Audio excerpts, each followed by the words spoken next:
like I'm forgetting something. That's right. 3, 2, 1. GoNintendo Podcast, episode 924, the Tandemaus or Tandemaus podcast. Exhibiting great teamwork, Tandemaus use their incisors to cut pieces out of any material that might be useful for a nest, then make off with them. They're 1 foot tall, they're 4 pounds, they're male and female. Their category is couple, and their abilities include run away, enables a sure getaway from wild Pokemon. Run around. And pick up. The Pokemon may pick up an item another Pokemon used during battle. It may pick up items outside of battle, too. There's your Pokemon. Hell yeah. Hello, Deux. Good to see you. Uku. And hello, me. Hi. It's just me and Deux today because Mom Brain. Oh, I'm sorry. That's right. And Josh Grobot is here, of course. Sure, whatever. Josh, you doing good? Hanging in there? Hanging and banging? I'm feeling so great. Oh. Thanks for asking. And George is here, of course. George, how are you doing, my friend? George, no. Good. Molto bene. Good to see you, George. I was on TikTok the other day and I saw a song all about limes. I meant to send it to you and I forgot. It was some song that sounded beautiful in another language, but then the woman translated it to what it would be in English, and it was just like, limes, limes, limes, limes. Let's go pick limes. I love limes. Like, that was basically the lyric. It's in my history, George. I'll have to send it to you. It really speaks to me. I thought you would like it. So yes, it's just me and Deux today. By the way, if it gets a little stuffy in here, feel free to crack a window. Hey, what happened? Mom Brain is doing college stuff today. She's upstairs doing her virtual college courses.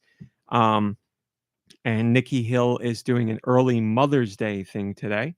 So is that what it sound like? Me and Deux.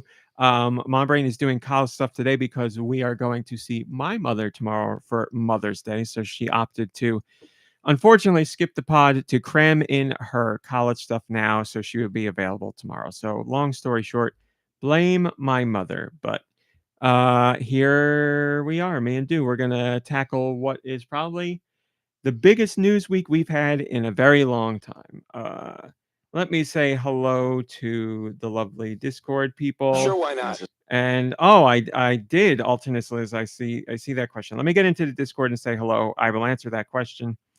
And then we'll move on. Hello, Tall Show and Alternate Liz and Highland Tom and Joe Shabadoo and TKO. Great. There's that picture again. Hello, Colma. Yes, Colma, I have. Thank you. Hello, Nico Darunia. Nico Darunia, I believe I saw it was your birthday on Wednesday, and I saw your request. We will get to that. Hello, Grantimus and Red Souza and Drake, and it's bouncing all around. I apologize. Thrillmo. Yes, Giant Reggie, Popple. Yes, Roth. It was Nico Darunia's birthday. Nico Darunia. Hello, Guave. How do I say this? Every time I screw it up, I apologize. Guavadon the werewolf. I'm gonna say that's if you want to spell it phonetically. Oh, got to talk about that too. Hello, Burn and Cheese. Did you? Oh, you knew it. It's a nightmare.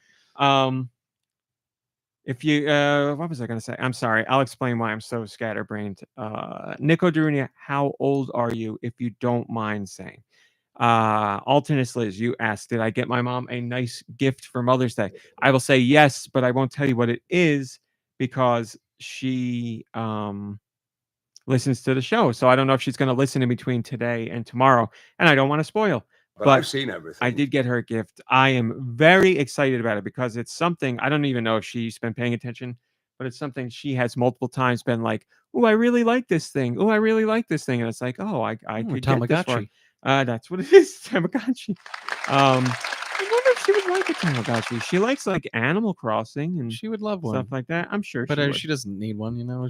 She got 2 kids. She got to take care of us. Probably something on the Switch that can take the place. I think there's literally Tamagotchi games on the Switch. Nico Darunia turned 31. Happy 31st birthday, Nico Darunia. Josh cared. There you go.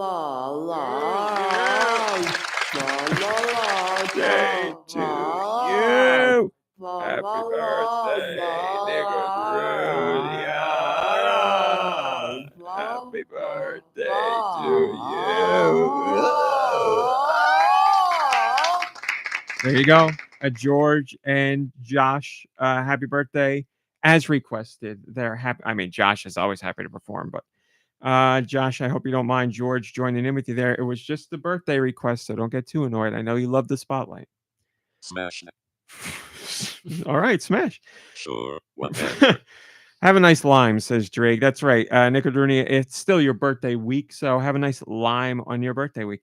Don't be a sweaty, be a go-getty. Always valuable information. Keep that with you for the rest of your years.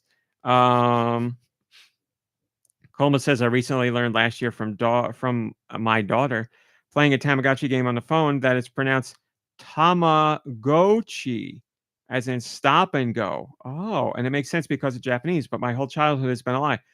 Tamagotchi. All right, I can do that. Yes, I was going to say I'll explain why I'm scatterbrained. Sure, whatever. I'm not. Mega. I didn't mean to do that. It's okay. I'm not getting into specifics, but I will say let's say I'm having a very, very bad mental health day. I'm okay. I'm fine, people. I'm fed up with this world. Yeah, exactly. Things have been rough for me since yesterday in the evening to today. So I very much apologize if I'm out of whack. If I'm going to be completely honest, I was like, oh, I wish I could just push the podcast back a little bit so I could be in a better spot mentally, but it's too much happened this week. I don't want to let it go. There's a lot to talk about. So if I'm way more scatterbrained than usual or out of whack or I misspeak or whatever, I apologize. Don't worry, you don't have to tiptoe or pussyfoot around anything. It's completely fine. I'm okay. Just apologizing if I seem a little stranger than usual. Hello, Backseat Studios. Good to see you. I understand. Thank you. So that's right, Colma. Thank you. So yeah, couple things I want to talk about before we get into Patreon, and then we got a boatload of news. So couple things I want to talk about. The commencement speech or the graduation speech at that college. I don't know if you guys saw it. If you didn't, there was a graduation ceremony at a college where someone was reading off the names of the graduates, and they were greatly mispronouncing the names to an incredible degree. Couldn't even say the name Thomas correctly. And I was like, what? That's what it was like. So, you saw that? Yes. Oh my God. It was tough to watch because I watched it at first not knowing what the situation was. And I thought that the person was, and I'm not trying to be funny, I thought they were having a stroke. Yes. And I started to get a little, I mean, that's kind of like a little trigger for me because it's not as nice. And I was like, holy cow. It was like I was getting heavy burtations just kind of listening to it. But then I read into it more, and I guess it was a phonetic that she was reading from a phonetic list that was incorrect or something like that. Apparently, so yeah, if you just type in, I don't know, I'm sure if you Google search college graduation name mispronunciation, maybe something, and sort by new, it'll come up. It's been all over the place, but apparently what happened is the woman had gotten all the names spelled out phonetically, but I don't know if the students were the ones that wrote it out phonetically or somebody else wrote it out phonetically, but I saw examples of how some of the names were written phonetically. And yes, you would see names that are everyday names like Elizabeth or whatever. And if you weren't thinking of it correctly, you would pronounce it, it would sound weird because you'd be, pronouncing phonetically is great, but you read it in your mind and then you piece it together and then you say it. If you're just you sound like Johnny Five if you're just talking phonetically. But phonetically is meant to give you the bridge to get to how to say it. So she was on the fly doing it phonetically, and names like Elizabeth and Thomas were things you've never heard of before in your entire life. And she apologized, and the school apologized, and they explained the whole phonetic thing. Now, if you look at we don't know the exact phonetics that she had when she was reading out the names, but if you look at how traditionally you would do phonetical spellings, you get to roughly where the woman was, but still you're like, she's adding in like letters here or something. Yeah, What's going on? some of them were rough. So it might have been like nerves on top of, you get like 10 names deep. You see the crowd's not with it. No, you see the people walking out are like, whose name is that? And you get more nervous and you're like, what? And things fall apart. So I get it. But yes, if you haven't seen that, check it out. Because thank you for that gift, Drake.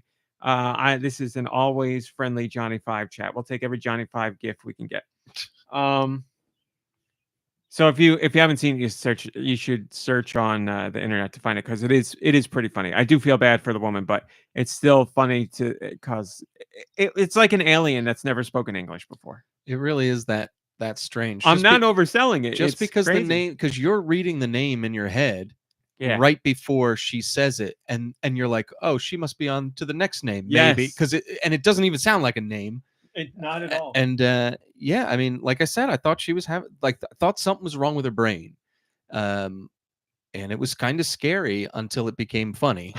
When I saw the TikTok first, like the first time, I did exactly what you were saying. I was like reading the name on the screen and hearing this woman talk, and I'm like, is she on the wrong card? Like, is she a couple names ahead or something? Yeah. And then every once in a while you get like a piece of the name, and you're like, oh my God, she's saying this name. This doesn't make any sense. So yes, that poor woman, she's being raked over the coals. But we can look at it and laugh now. Hopefully she can laugh too. But it seems like most people, now that they know the situation, are understanding. But it does suck for those college kids, because some of them very much look forward to that moment of graduating, and they're walking out there to get their diploma, and they hear somebody's name that's not theirs, and they're like, oh, I guess that's me.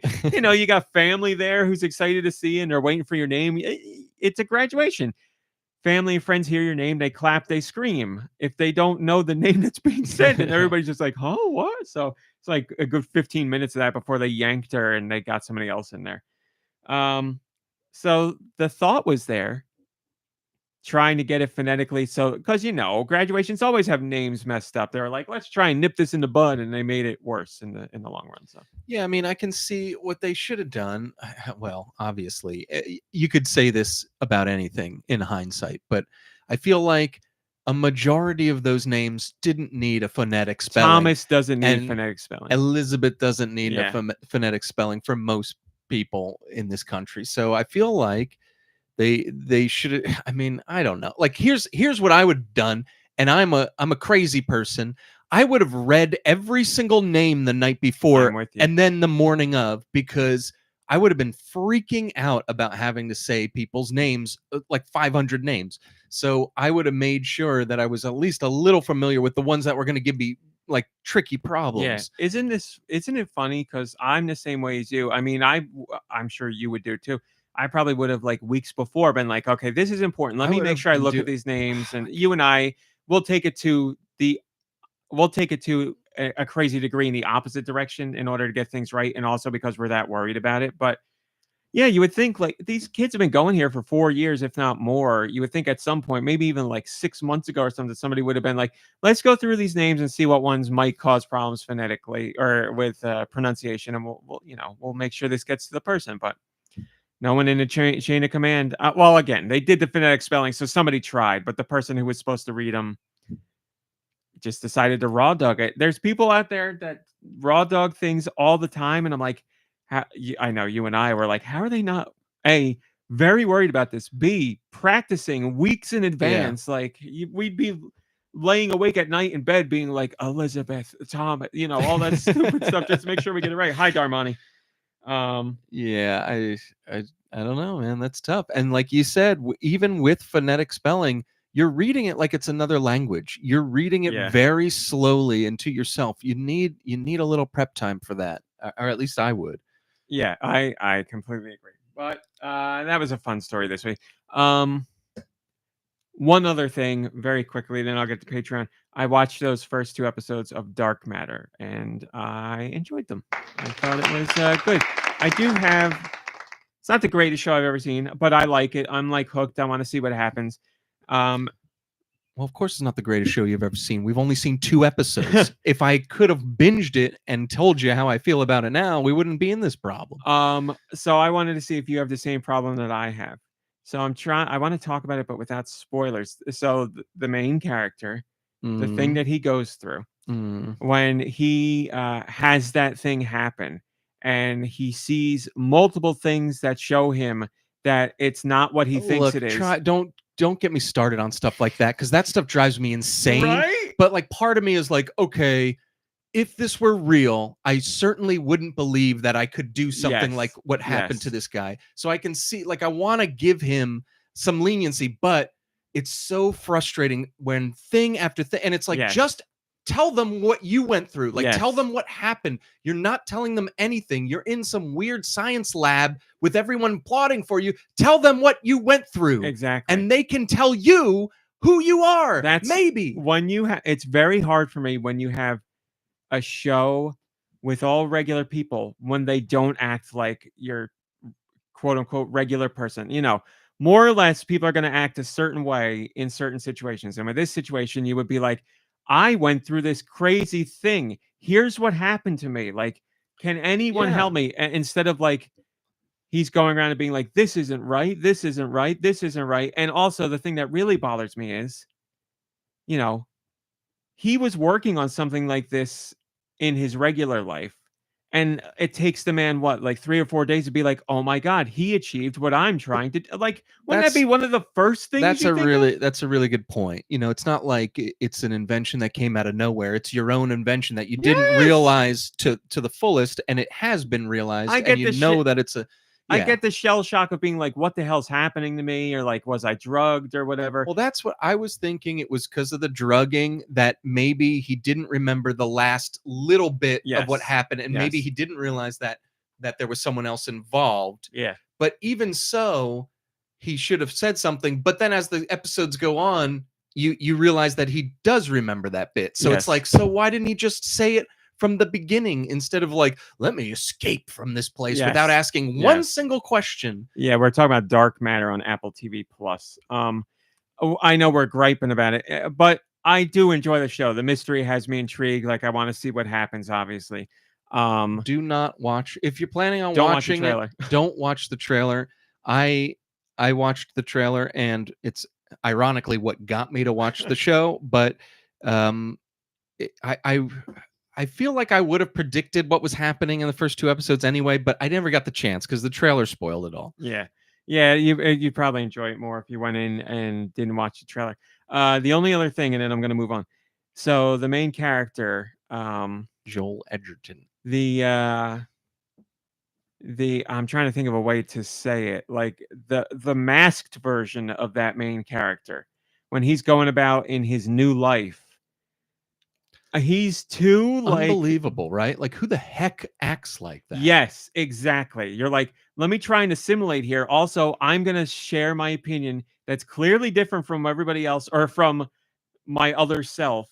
And like, I'm going to make it my mission to try and blend in while also doing everything that makes no sense. Immediately. You know, like, at least feel the family out for a few days and find out what they're thinking. Like, he just comes out with whatever he wants, and they already think he's strange. Like the phone call with the guy in the car. I'm like, why would you do this? You know what really irked me? Yeah. The toothbrush scene. Oh, I'm like, all right, you don't know which toothbrush is yours. You've chosen the side of the sink you're going to. And then the next scene you see, he took the toothbrush from the other side of the sink. Like, why would you do that? You'd probably guess the one closest to your side of the sink. I don't get it. It's so funny how much, because when I watched it, I really liked it, and I didn't think much about these gripes. And now that you're talking about them, they're just pouring out of me. I still am interested in the show and want to see it, but yeah, like, you know, when the son asks for like relationship advice, and the mother gives like normal advice that they've been working on for months leading up to him like telling this girl what he feels, and then this guy's just like, yeah, I wouldn't do that, I would do this. And it's like, no, this is the time where you keep your mouth shut and you try to blend in until you figure out what the family's like. We would be better at this than this guy. Exactly. It's unbelievable. You stay quiet, and the wife is like, what do you think? And then you're like, I agree, or yes, your mother's right, or whatever. Also, I was like, this is going to be the point where somebody finds out something's up, because I thought the son was going to say, oh, Dad, so you mean the exact opposite of what you told me in the car on the first day? Yeah, exactly. Yesterday. Like, you wouldn't. even if you're going to pretend that's not strange, you would make a comment about that. You'd be like, "What do you mean, Dad? You told me the You'd opposite." give the your other day." dad You'd a say, little "Yes!" crap. You'd give say him a little something. crap. You'd be like, "Oh, now you're a flip flopper, huh, Dad?" Yeah, Whatever, exactly. whatever you'd say. But yeah, like all that was like really silly stuff. Yeah. And I don't know. I just thought Millions and millions of dollars being spent on this show, and nobody's giving this stuff a pass to be like, I don't know. this Like, doesn't make too much sense. I gotta wonder what's going on. Like, they don't want to.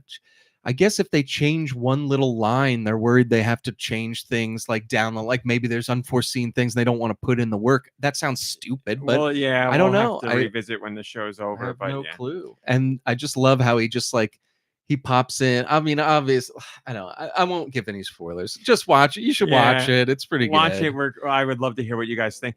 On Rotten Tomatoes, critics and audiences have given it somewhere in between like a 7 and an 8 out of 10, and I feel like for what I've seen, that's about right. I'd be good. I'd be more towards a 7.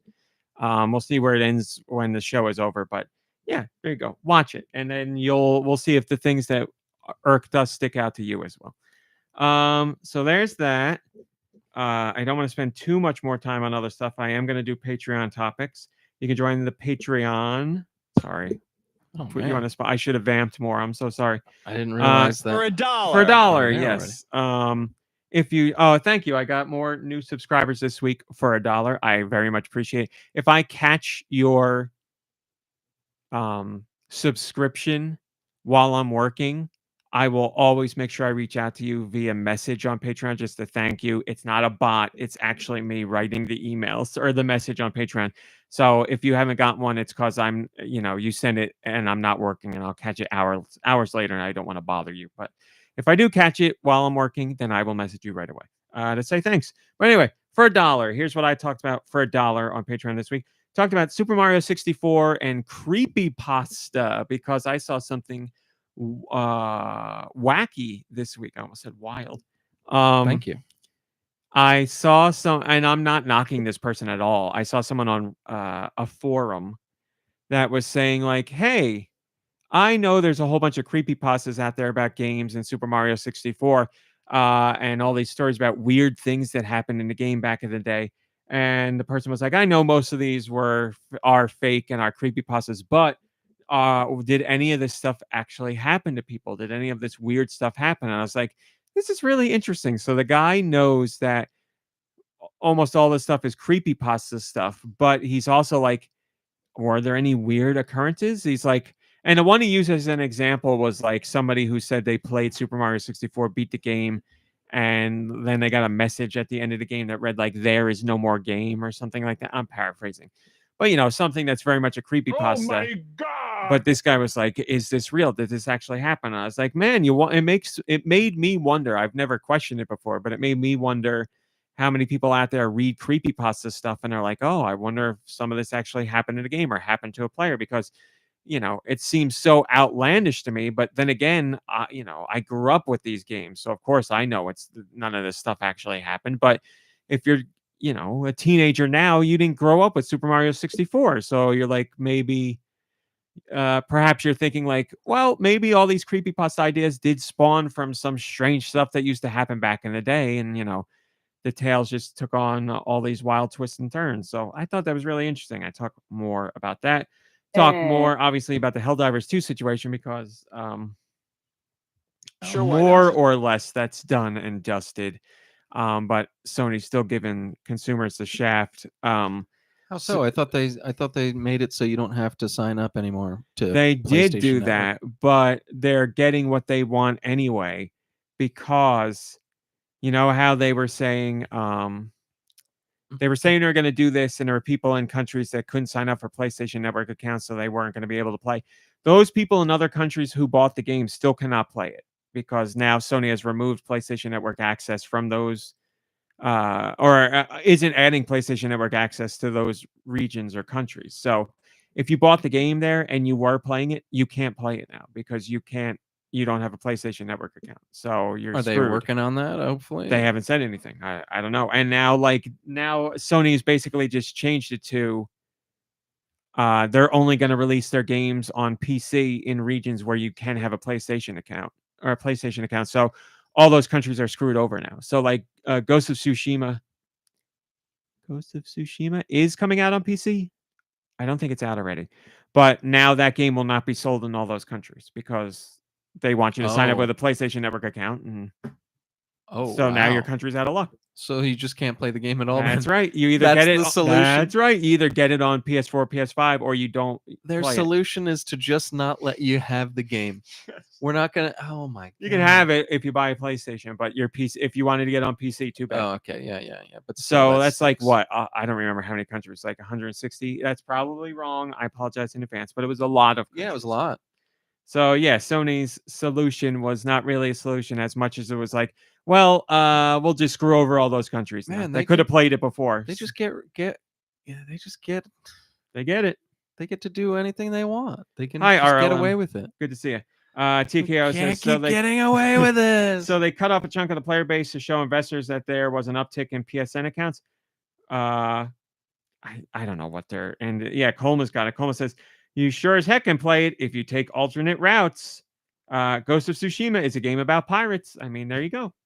I don't know what is going on at Sony, but it's the week where the two of the three major players in the game industry are seeing who can be the worst. Sony's like, we got our Helldivers 2 situation. We fixed it, but we didn't really fix it. And Microsoft was like, I know everybody says, here's a little secret for you guys.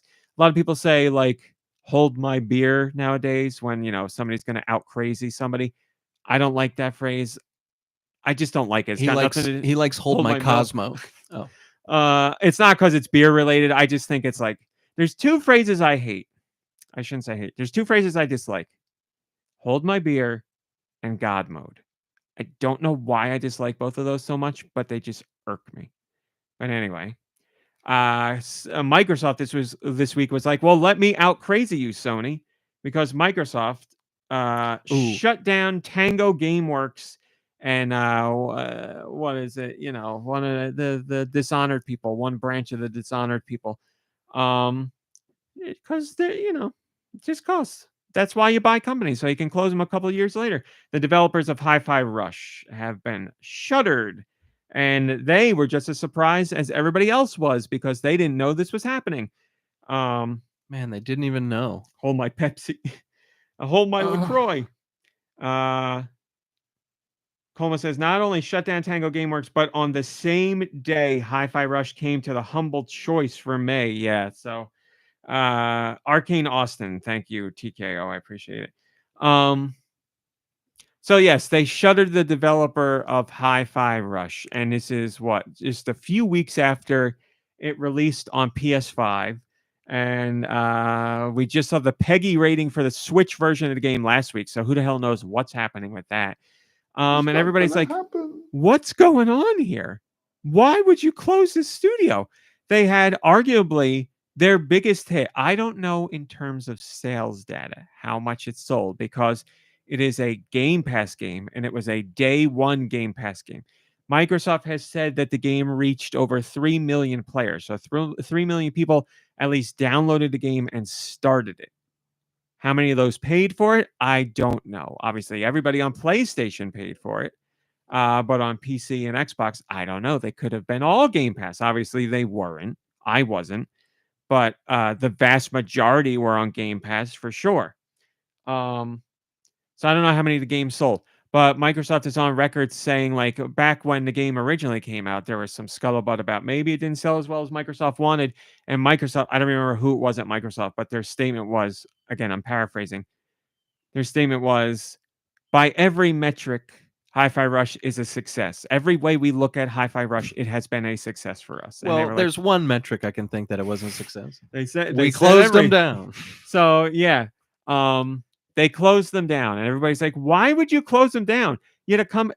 Here's another crazy thing. Hello, Radical Defect. It was Tango Gameworks was the only Japanese studio that Microsoft owned. They owned so many studios, game development studios. That was the only Japanese one that they owned. And now they're gone. So yes, the game came out to great critical praise, to great player praise. Everybody that played it, or the vast majority of people that played it, loved it. 3+ million players out there. it won Game of the Year from multiple outlets. It won a whole bunch of end of the year awards without a doubt, and just not good enough for Microsoft. And then a couple days later, I don't know what it was. Microsoft was doing, or so part of the Xbox division was doing some on stage thing, and the person there was asking the Microsoft employee, like, "Why did you shut them down?" And they gave like they gave a non-response, like they gave corporate speak and didn't answer the question. But then somebody else at Microsoft, I think a day later, was like, they said something along the lines of, we need smaller studios to make like prestige hit games. Again, I'm paraphrasing, but it was basically like, we need smaller games that get accolades. Like Hi-Fi Rush? Like Hi-Fi Rush is exactly right. How What are the you so heck? tone deaf that you're at Microsoft and the day after you shutter Tango Gameworks, you say, these games are important to us. We need games that are smaller, that bring in critical praise. How do you say that statement after you had exactly that by every measure in Tango Gameworks and Hi-Fi Rush, and you close them down? Man. What is going? You've heard me talk about Microsoft a lot on the podcast in recent months and year plus, because I've been like, it's such a great deal. They're having such a problem with their brand. Like, anybody who's looking to get into gaming, the Xbox is so cheap, and with Game Pass, you have access to so many titles. It's a great idea. But boy, are they losing their way. They've lost the plot. They lost the plot a long time ago, and they just keep spiraling down.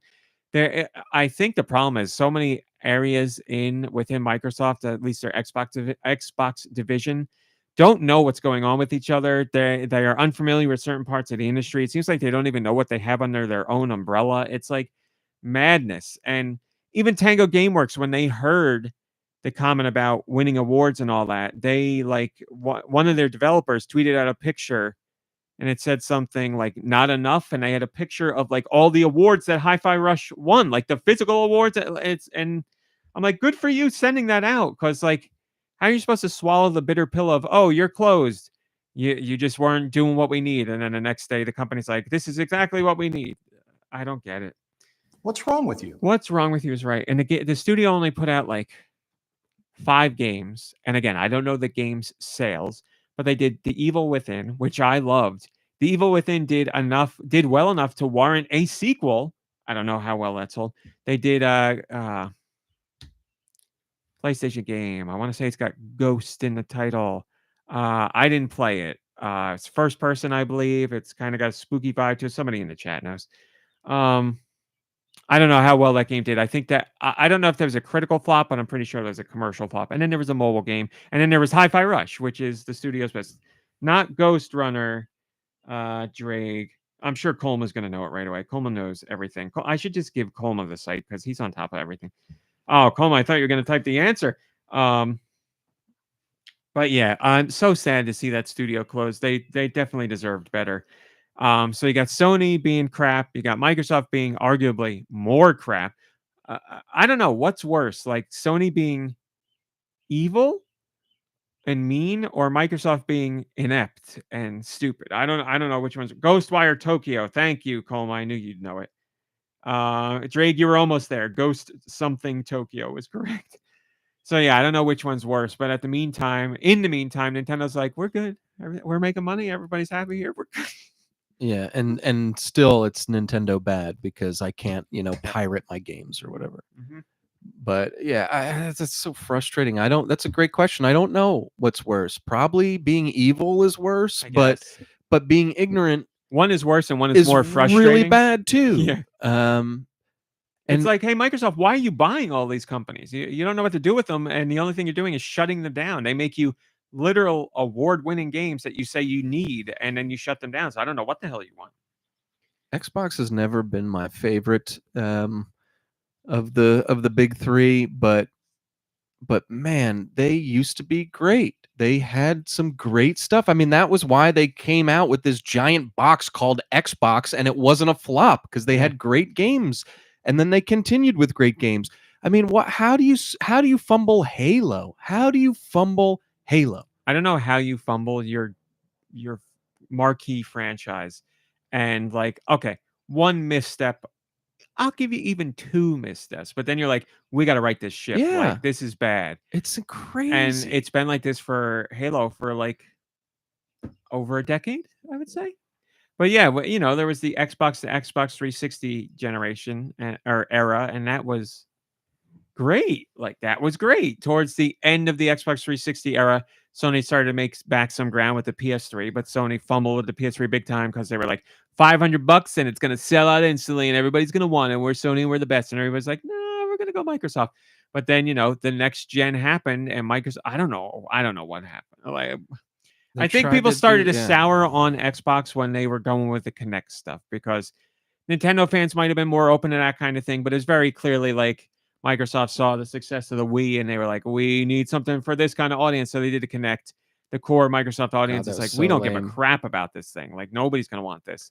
And then after that, integrate everything, it was all just your like, entertainment. I remember that. It was like very confusing and daunting. And it was like, I just want to play games. I just want to play some games. Xbox One is by far the least played system I own. And I own a Virtual Boy. I have easily played more on the Virtual Boy than I have on the Xbox One. I played like a couple games at launch. I mean, I'd have to look at my list of games. I really hardly played anything on that system. I play more on the Xbox Series X. I'm also playing Fortnite on the Xbox Series X, but I don't count that because I'll play Fortnite wherever. It could be anything. But I am playing other things on the Xbox Series X. I do enjoy it. I'm playing more of the PS5 right now. More as in more than what I used to. I still am more on Xbox overall between the two. But yeah, I don't know what Microsoft. I don't know that if Microsoft was going to turn things around, it would. I don't know what they do, and it would take a very long time. Like, I feel like they've permanently lost a sizable chunk of their audience. Some big Xbox podcast. I don't remember. Alana Pierce is on it. I don't remember what it is. I'm batting 1,000 today. Here's this thing. I don't remember what it's called. But it was a notable Xbox podcast. They announced at the beginning of the podcast that they were ending the podcast. They were like, this is our last podcast because they're like, long story short, Microsoft has been fumbling the ball for way too long and we have nothing to talk about. Like, we don't have any games to talk about. We don't have any successes to talk about. We don't have any news to talk about. It's just like, we got nothing to talk about. So we're going to end the podcast. And for like Microsoft to be in the position they're in right now with the series or with the way that the current Xbox is selling, and then for them to be like, but guys, the next Xbox is going to blow you away. It's like, what are you doing? Yeah, gross. Well, why now? Yeah. So you know what that signals to me? You've given up on this system. Why am I going to bother to support it anymore? You have already decided you're done. Like, you're already hyping up the next platform. That's insane to me. Hello, J-Bug. Good to see you. Yeah, I haven't had. I've got the Xbox Series S, as you know, and I haven't renewed my Games Pass in like over 6 months now. I just haven't. No reason to play that darn thing. I have thought. I think a lot about what Microsoft could do to woo people back because Nintendo is obviously different. Nintendo's always different, but Nintendo has had their systems that didn't do so well, and then Nintendo has had systems that have done phenomenally well. So there's just something about Nintendo that lets them ebb and flow, and obviously Nintendo doesn't want to miss the mark with systems, and they don't want to have a Wii U, and they don't want to have those situations come up. But Nintendo always manages to find a way to get back into people's hearts and, more importantly, their wallets. And I think it has a lot to do with their software. Even if you don't want, say, the Wii U, you know that like the Mario and the Zelda and those games are going to be good. Like, but you're just like, I can't justify buying this system just for those when there's like no other games on it. So, but when the Switch comes out and you're like, there's this, a big Zelda game and you see it's taken off and then these other developers come on, people are like, oh, okay, I'll jump in. The software has to be the reason because it's, you can't deny how great the production of their games are. But I think a big reason too could be their attitude. If they screw up, they admit it and they like work on how to like what didn't work, why didn't it work? Let's change it, and let's not say, oh, it's your fault, it's our fault. They'll own up to these mistakes and move on. Whereas, I pray, bro. Sony will just be like, "What? No, you just can't play the game anymore in those countries. You Yeah. weren't wrong per se, but we certainly weren't wrong. Yeah. So you can't play the game anymore." And Microsoft's just like, "You know what? You're gonna play Skyrim 2 in 20 years on our next system." Yeah. And it's like, good lord. There was a game I was thinking about recently where I was like, they announced this so long ago and it's still not out, and I forget what it was, but I'm like, you can only, look at, they announced Fable. Fable's still not out. Is it going to be a system seller? Maybe a few. I don't know. People like Fable, but Not they when you're announced waiting this long. they announced so many games years ago, like Perfect Dark. They announced a new Perfect Dark, and we just heard about it this week from insiders who were like, it's in really bad shape. So, like, Great. who knows when that game's coming? It was announced a while ago. And why are we excited anyway? Because the only thing we've heard is it's not going to be good, probably. Yeah. Wait. All we hear from Microsoft is we bought these studios and they're working on their next great games, and who knows when you'll see them. So it's like, what's the point? Beyond Good and Evil, I don't even care about the sequel anymore because I know if it does eventually come out, it's probably not going to live up to it. If it does, great. But I'm sick and tired of waiting around for this stuff. It's like the TV show Severance. We're waiting so long, and now I'm starting to get cold feet. I'm like, I'm nervous that the new season's not going to be good.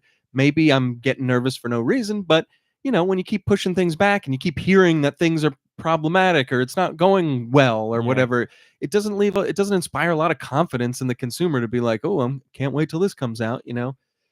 Even if the stuff that's out there about a game's progress in development are rumors or whatever, that still makes an impact. That puts something in people's minds to make them think like, oh, maybe this is going to be a bit rushed or a bit rough or a bit broken or whatever. But yeah, the idea of announcing things so far in advance just to build an exciting moment, sure, it gets you that moment, but then as the years go on, you get angry customers because they're like, where is this? I've waited so long for this, and you're giving me nothing in between. So, J-Buck says, I wish E3 would come back. It used to get me excited about systems, even the ones I didn't have. It's hard to follow all these companies individually. J-Bug, you're right. It's definitely hard to follow everything individually now because everybody is doing their own presentation. And like the month of June is going to be it's like 18 different presentations. And that's too much of you to ask for people or ask from people. If you had E3 week, you're right. Everybody or game fans would gather around and watch what happened that week, whether you were, a big fan of a company or not. It's just like that was E3 week. You're going to watch Microsoft, you're going to watch Sony, you're going to watch Nintendo. And then, all the press outlets will have their streams to talk about whatever.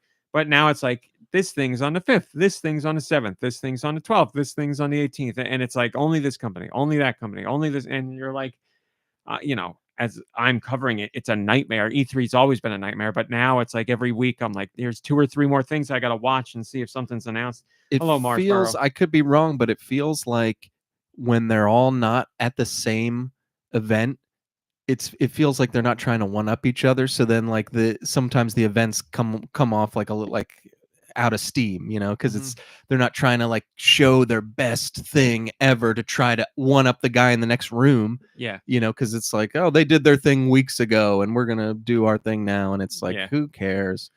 Who cares?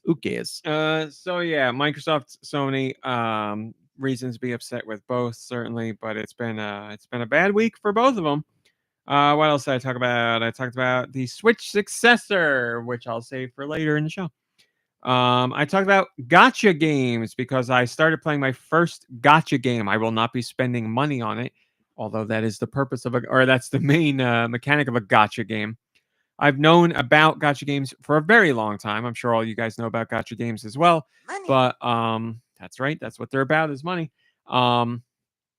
Solo Leveling Arise came out, which is a free game, but it is a gacha game. I'm a huge fan of solo leveling, so I wanted to try the game. I'll share my impressions on that later. I talk about Batman Caped Crusader because we finally got our first look at some stills from the new animated series. This is the spiritual successor to Batman the Animated Series from when Deux and I were kids. And it is being steered by J.J. Abrams, the guy who did The Batman, the director of The Batman, the Batman, and also I forget his name. His last name is Tim, but he was the co-creator of Batman the Animated Series. So I'm like, Tiny Tim, that's it. So I'm like, J.J. Abrams, I've read some of the comic books he's been involved with, and they were good. So I'm like, okay.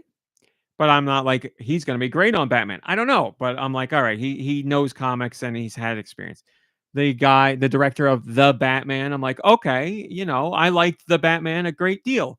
So I'm like, okay, but what, how's that going to translate to cartoons? Then the guy, whoever, Tim, I'm like, okay, the co-creator of Batman the Animated Series. Here's what, like, that gives me confidence. Like, at least someone will be there. And I'm like, I said in my post, hopefully they're like overseeing a lot of stuff rather than just being a name in the credits. Like, and this guy's involved too. But I've read interviews since, and it seems like he's deeply involved. So it's not a continuation of that show storyline wise, but it is a spiritual successor.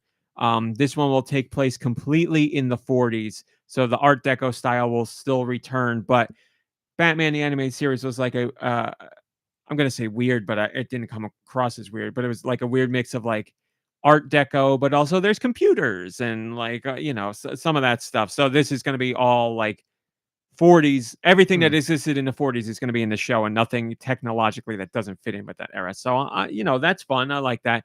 And they're taking You like that? You like period piece stuff? Didn't think so. Well, with Batman, like if a superhero wasn't in it, I wouldn't be down with it. But if it was detective, you know what it is? It's detective, like a noir detective thing. I'm down with that. Okay. But yeah, it's strange to tell you the truth.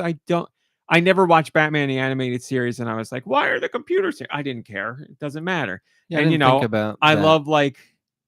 I just always thought Gotham City had the Art Deco style, but it was like in present day. I mean, I always assumed that, but I didn't. I like Blade Runner. Blade Runner is obviously futuristic, but it's also retro futuristic too. It's so I guess all of it. It doesn't really matter to me, but I do appreciate that the new show is gonna like stick with this one thing, and they're gonna play with those sensibilities. So I like that.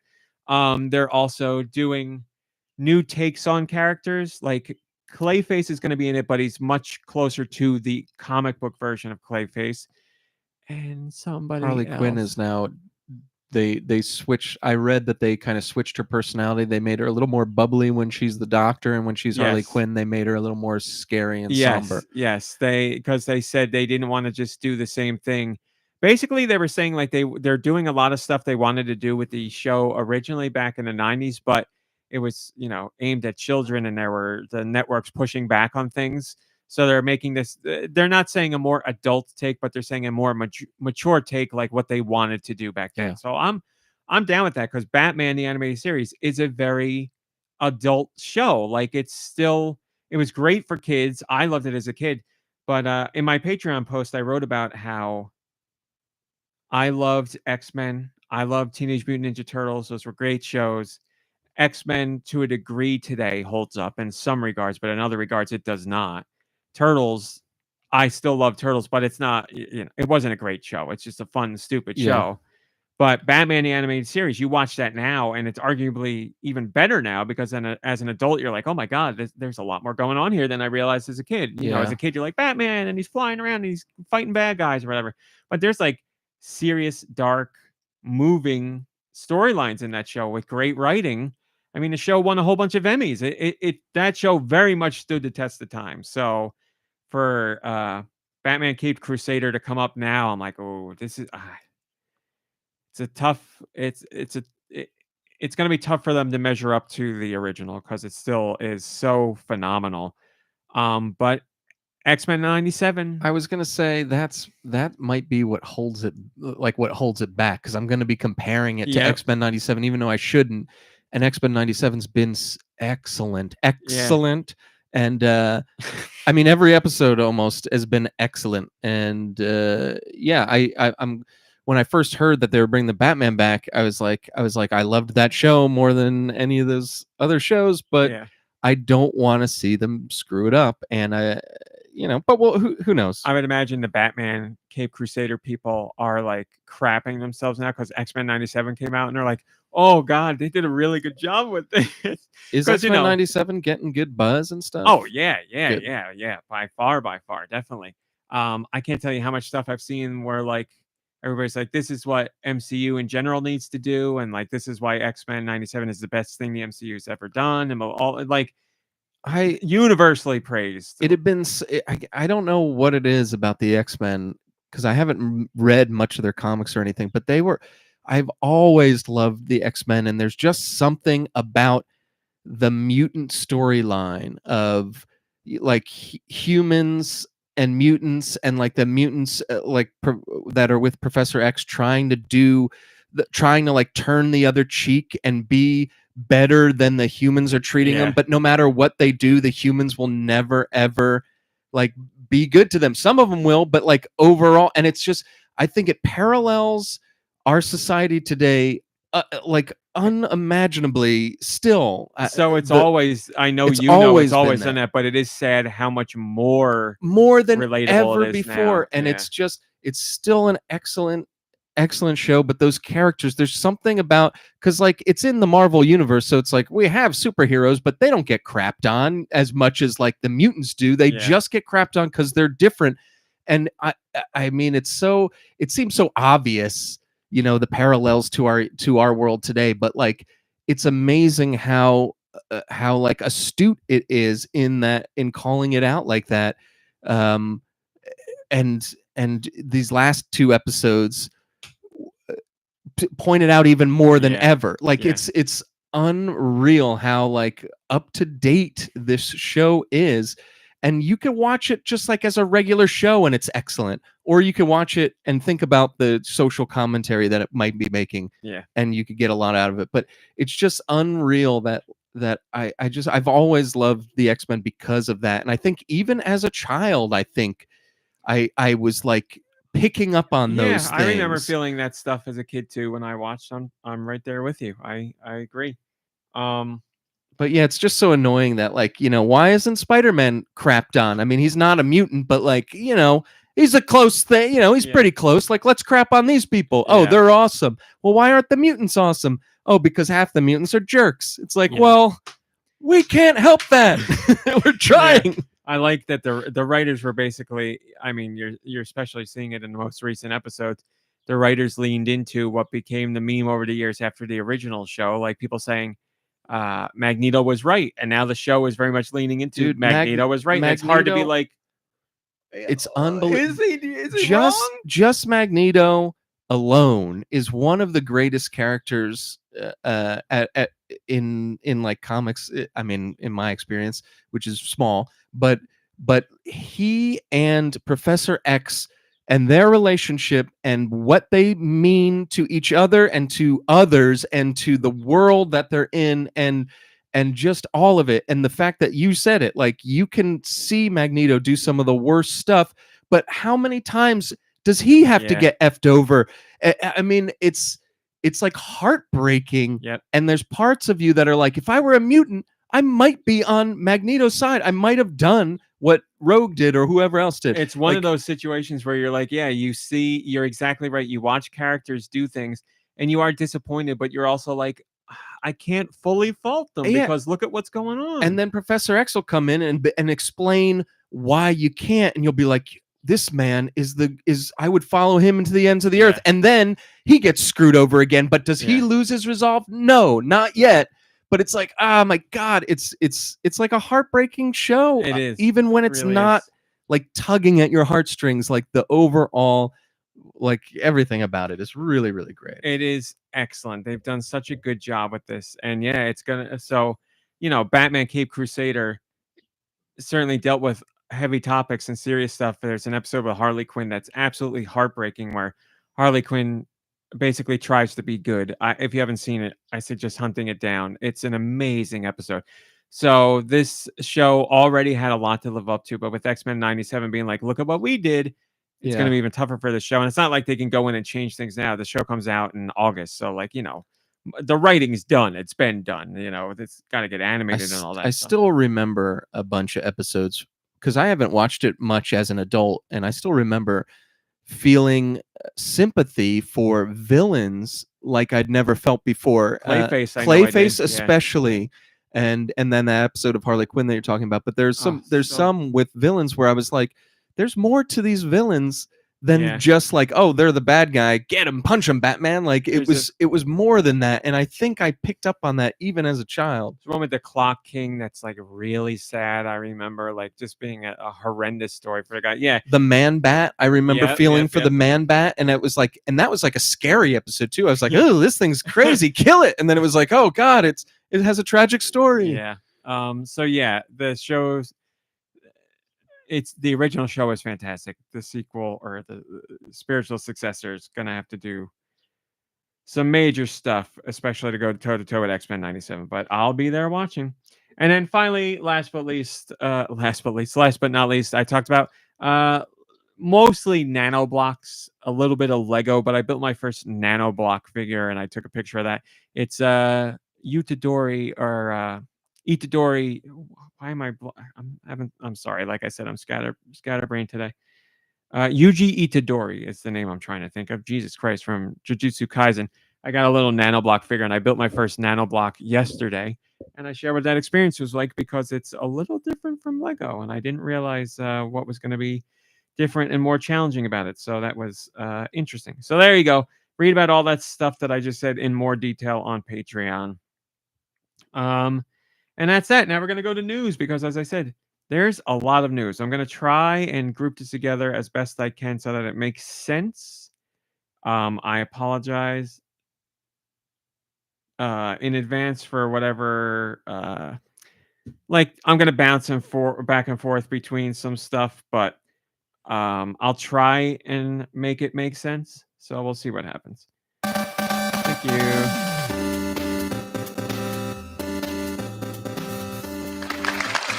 Sorry, I'm hold on 1 second. Getting a whole bunch of weirds. All right. Okay. So this week was Nintendo's financial report. It was the end of their fiscal year. So you got all that data on, what sold what and how much did this how many units did this do in this amount of time? Blah, blah, blah, blah. So I'm going to give you the sales breakdown first, and I'm going to try and parlay it into the Q&A that was held and all things related. So I'm going to try and do all of this in one fell swoop and then get to the other stories. So again, we have the fiscal year results. So the fiscal year for Nintendo is over. It ended in March 2024. We are in Nintendo's next fiscal year. So here's the breakdown of the finer points. The Switch has sold 141.32 million units worldwide so far. It is getting up there. And a very interesting point is Nintendo is predicting they're going to sell another 13.5 million Switch units in this fiscal year. And if Nintendo does achieve that, that means they will surpass the total sales of the DS. And then that would mean the Switch is Nintendo's best-selling system ever. Not portable, not handheld, just console or just hardware in general. So if Nintendo hits that 13.5 million mark, they have achieved that goal. Now, they don't have to hit it this fiscal year. They could hit it next fiscal year. If the system sells 13.5 million units between now and when the last Switch is sold, then it will be Nintendo's best-selling system of all time. You literally could not have a greater success for Nintendo. Iwata used to say that their goal was to make Nintendo-like profits, which was like 100 billion yen in a year. To put that in perspective, Nintendo made 400 billion yen this fiscal year. So they quadrupled what Nintendo or what Iwata used to hold as the high watermark for Nintendo. They quadrupled it in their, 6th year of the system? 5th year of the system? Yeah, exactly. No, we're in 7th or 8th, depending on how you look at it. Wow. Nintendo talks later. Nintendo would say it's the 8th year because they're in the new fiscal year. Really, for us, it would be like the 7th year. But beautiful. It's nuts. I'm glad that they've changed my they're like rewiring my brain, because I was like, oh, we need a new system every certain amount of years, and it has to happen, and it's got to have these upgrades, and it's got to have better graphics, and it's got to have this, and it's like, no, they're proving that you can have great software and just let the other guys shoot themselves in the foot while you're like putting out consistent great stuff. It's funny because I felt, I'm okay with games looking like whatever, but I have felt that pull or that desire a little bit with previous generations, like with the Wii, the end of the Wii years. I was like, okay, like we could get some, like if it used the same controller, that'd be fine, but we could get something a little better here. But with Switch, I haven't felt that. I'm like, I'm fine, I'm fine. I'm not really feeling that, and I think it's because of what you said, like Nintendo making people realize that, or at least some people realize that. But it's probably more so Microsoft and Sony making us realize the other direction, being like, why do you need this? You don't really need this. Like I could have not gotten this generation and been fine. Played almost every single game I've played in the past like 3 years. You might get it eventually when enough games come out on those systems that aren't on last gen, but it's not like those games would be. It's not really like they'd be impossible on the previous gen. They might look a little shinier or something, but Xbox Series X and PS5, I've been like, all right, but I haven't seen anything where I'm like, oh, I get why we need this. Right. And I've talked about this a whole bunch of times. It's the law of diminishing returns. Like you can only get graphics so much better. Super Nintendo to N64, you're like, oh my god, or PlayStation 1 to PlayStation 2, you're like, holy crap, this is a big difference. PlayStation 4 to PlayStation 5, you're like, like it's not. When I look at The Last of Us versus The Last of Us Remastered or whatever, it's not. I mean, it's pretty well. Maybe the Last of Us Remastered and then The Last of Us Remastered is what I'm talking about. But like, how much more can you remaster the remaster? We can. I mean, we're gonna see it again on the next gen system, and we're gonna see, But like, oh my god, how? And I know I always talk about this, and I shouldn't. But like, whenever I'm on like a video game Reddit or something, and I dip into the comments, it's always like, you know what we need a remake of, and it's like, no more. Like, but everyone's trained to want their old things remade. And that's, because they're trained like that, they're going to ask for it, and that's what we're going to get. And we're never going to get like new and exciting things. Two notes on that. Nintendo. This is the last couple weeks I have been seeing people talking about Final Fantasy VII Remake and Rebirth. And I've seen a sentiment that I haven't seen before. I've been seeing people, because they're talking about sales, how I said to you the second one, or Jesus Christ, Rebirth isn't selling as much as was expected.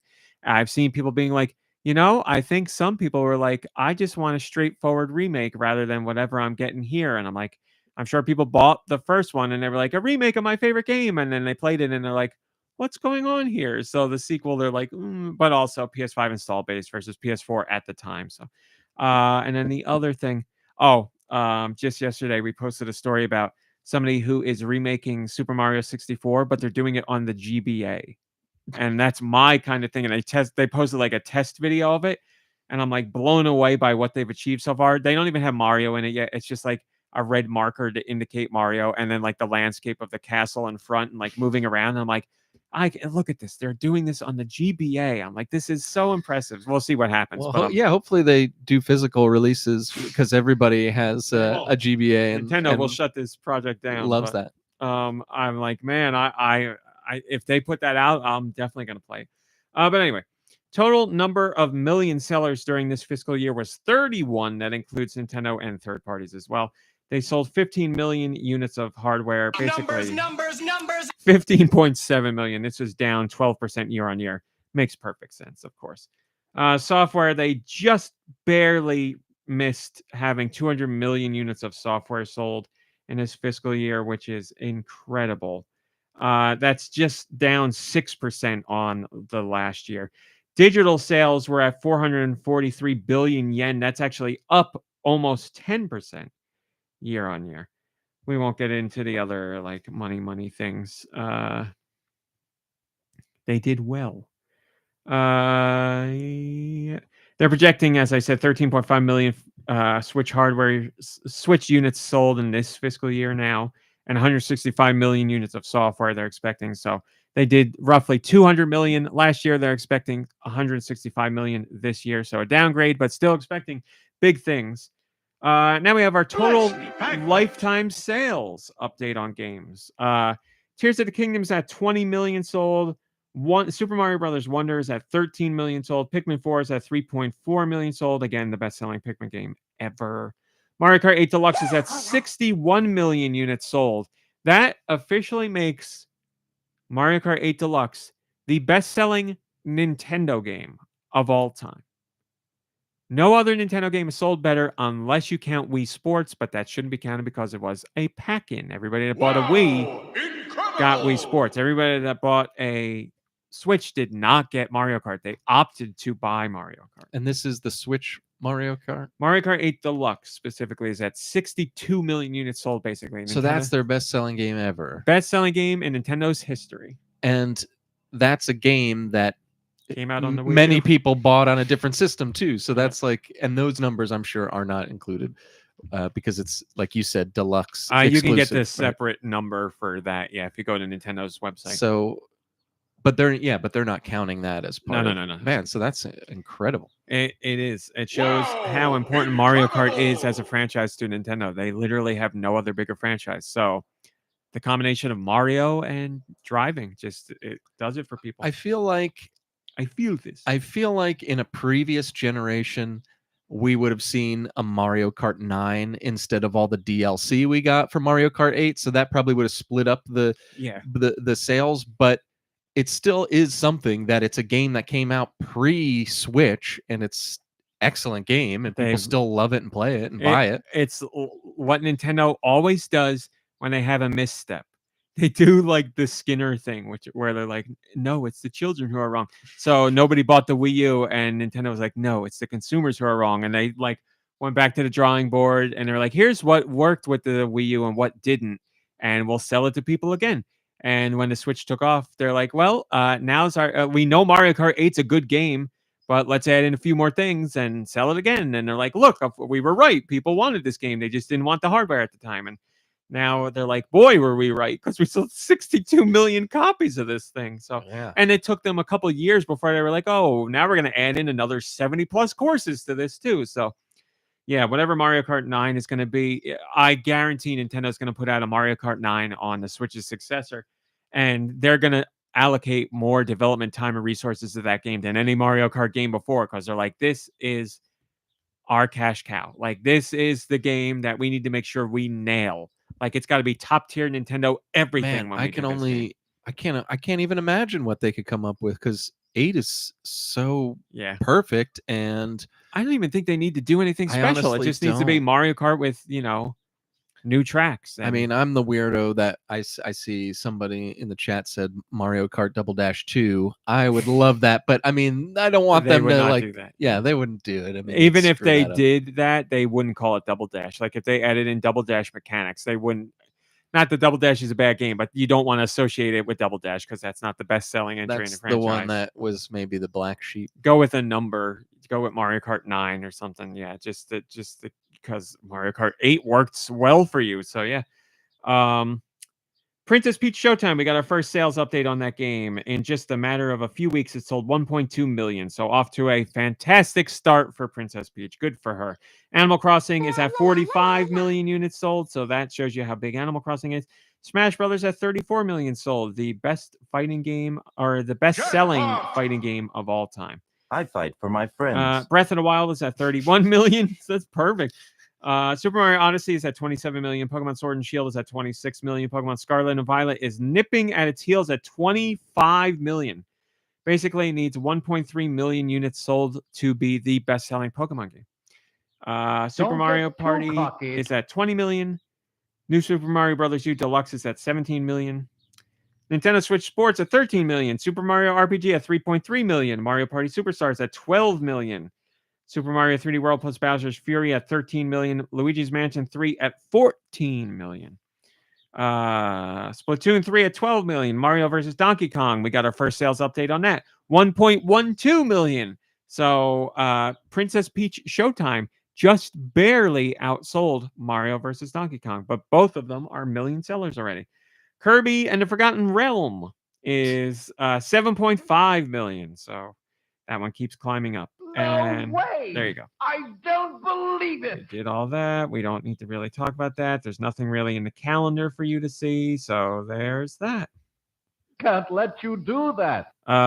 So there's a lot more in that fiscal stuff if you want to go in and read it, but that's all the biggest stuff. Then what happens right after this? Nintendo drops the biggest bombshell they've dropped in a long time. They sent out one tweet. They sent it out in English. It was from Nintendo's president, Shuntaro Furukawa. It was like 3 sentences long, and it was jam-packed with information. Because we got the first official confirmation of the Switch successor. Nintendo's president they sent out a tweet from Nintendo's president, and it said that the Switch successor is going to be the focus of an announcement sometime within this fiscal year. So between now and the end of March 2025, Nintendo will officially showcase the Switch's successor in some way, shape, or form.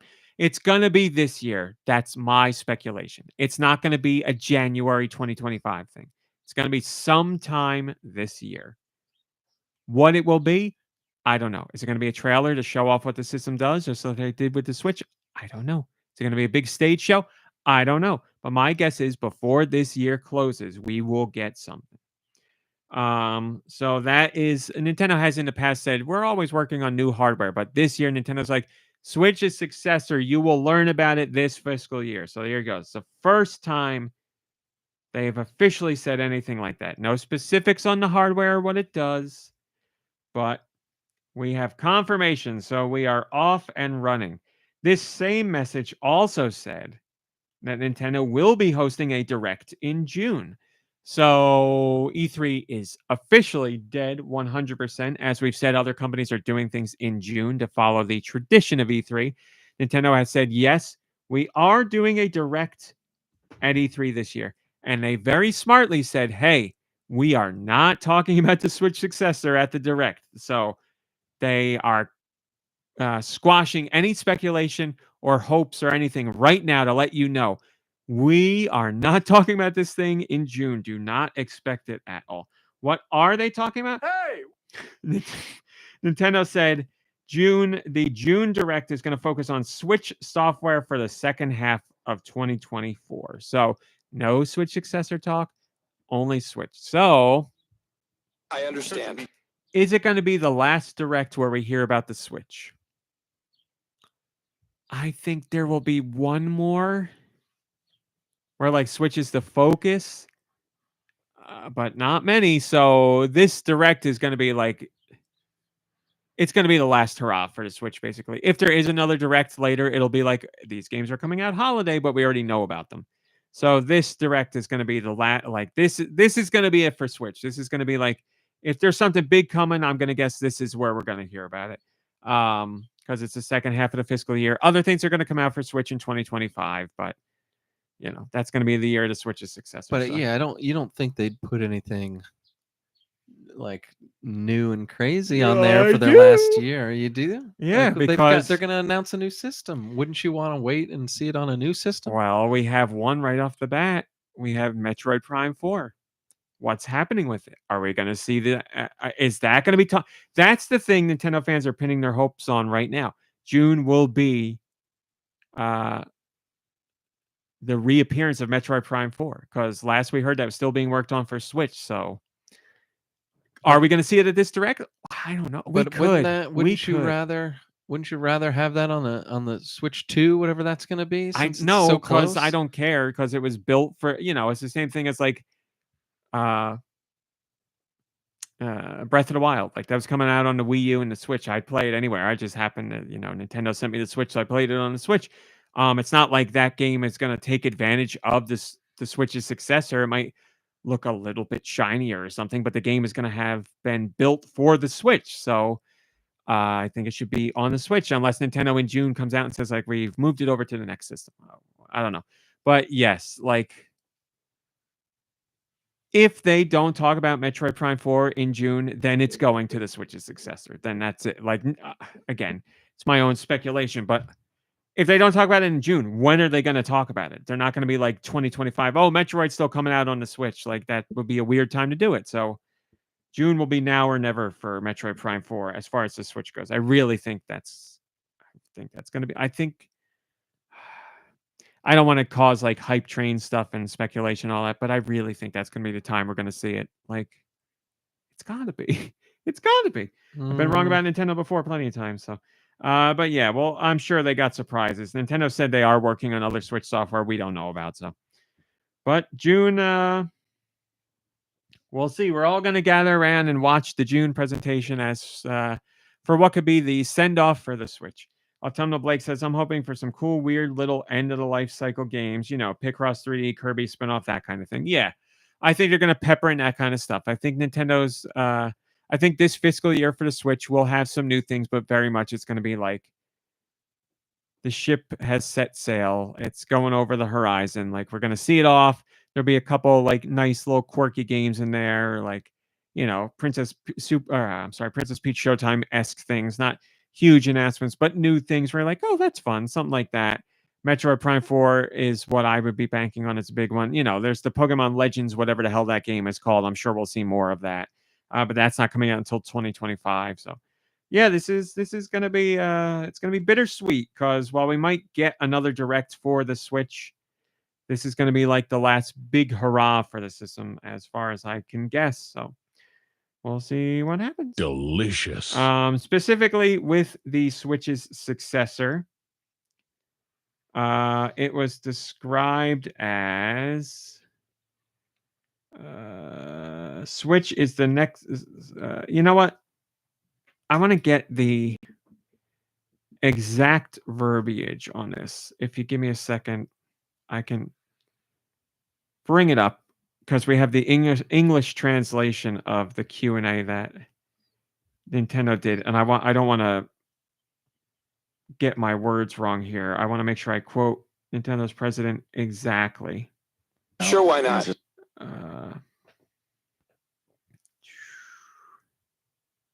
Could I have done this beforehand? Sure, but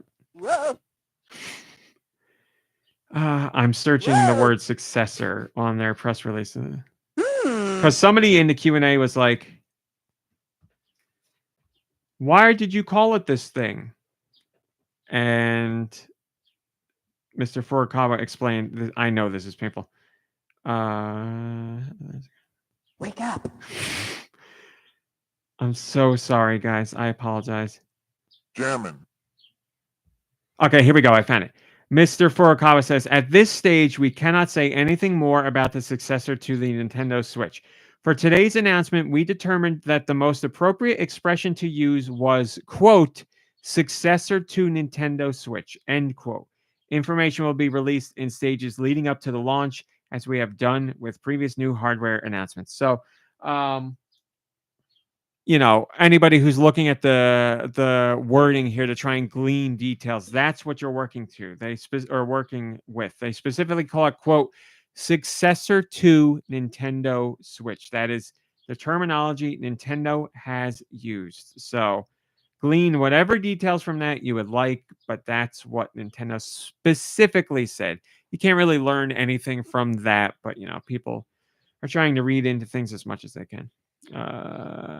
Perhaps that was the most important We part. also got another confirmation that Nintendo is going to continue on with Nintendo accounts, because Nintendo said multiple times that Nintendo accounts are very important.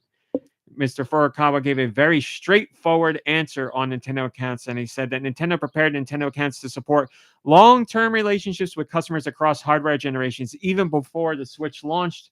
So, yes, your Nintendo account will very much be a part of the ecosystem on the Switch's successor. Nintendo also confirmed, they're like, well, all right, we're not going to mince words here. Yeah, we're focusing a lot on the Switch's successor right now, but we're not leaving the Switch behind. Do I have the here's what Iwata, oh my god, Iwata, I'm sorry. Here's what Furukawa said. Since it takes years to develop a new system, it is true that development resources are being considered for the successor at the moment. However, we're still developing new software for Switch, so please look forward to the June Direct. They're like, you guys got us. We're working on the Switch successor. A lot of our resources are there, but we're not neglecting Switch. We still got other things coming. So, Nintendo also said they don't foresee any resource issues when building the Switch's successor, because there were semiconductor issues with the Switch, and a lot of electronics manufacturers were having issues getting the pieces and components that they needed because there was a shortage on a whole bunch of stuff. But Nintendo said now a lot of that has evened out and everything's good. They're saying we don't foresee any issues when we're trying to build the Switch's successor. Everything seems like it's good now where we're at. So don't worry. They're going to try and get as many units out there as they can.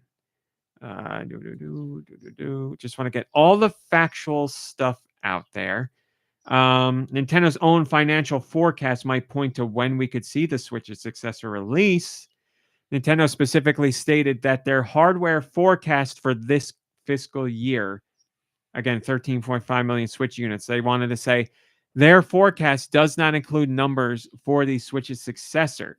So that could potentially mean Nintendo's not factoring in Switch successor sales into their forecast because it's not going to be part of this fiscal year. So that could mean we would see the Switch successor sometime in April or after. Now, Nintendo has withheld things from financial forecasts in the past, especially when it's part of sensitive information. So Nintendo might be holding back their sales forecast for the Switch successor because if they included it here, it would give people a much better idea of when they're thinking on launching it. So they don't want to say that yet. Maybe when Nintendo reveals the Switch's successor in their next financial report, they'll upgrade their forecast, and then people will be like, "Oh, here's how many units they're thinking of selling."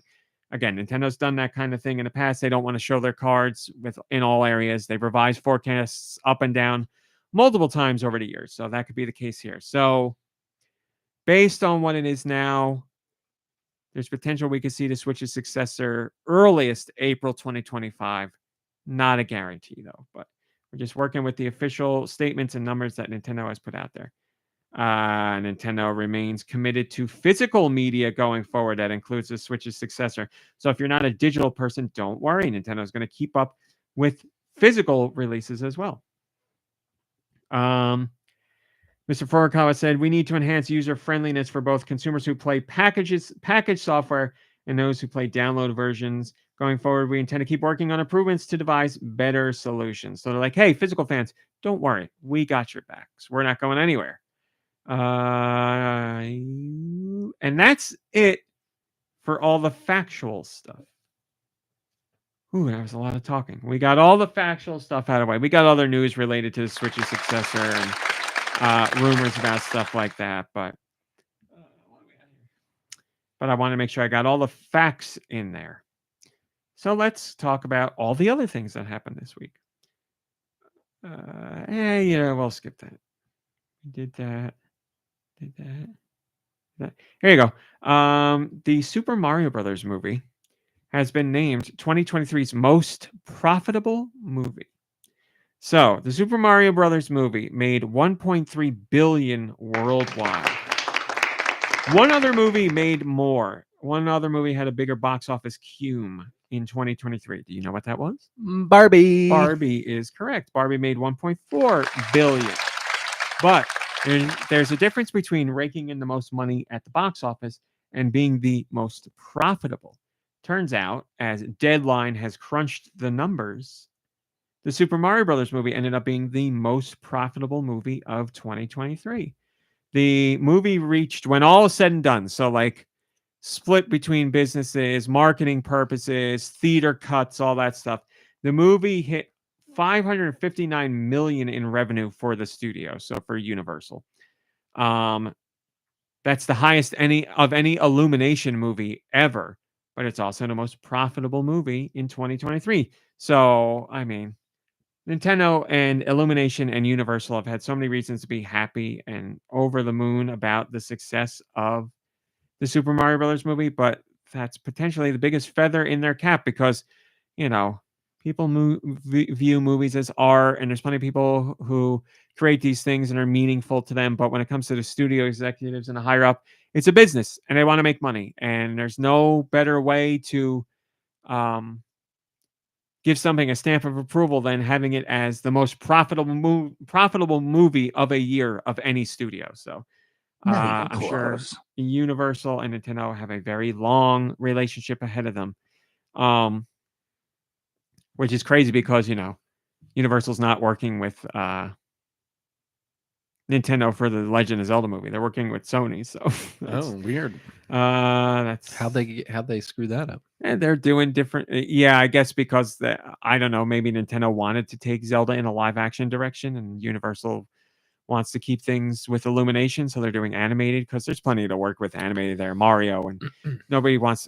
I can't imagine a nightmare scenario where there's a Kirby live action movie, like a CG Kirby and live action. They do it with Sonic and it works for Sonic, but I just don't see it working happen.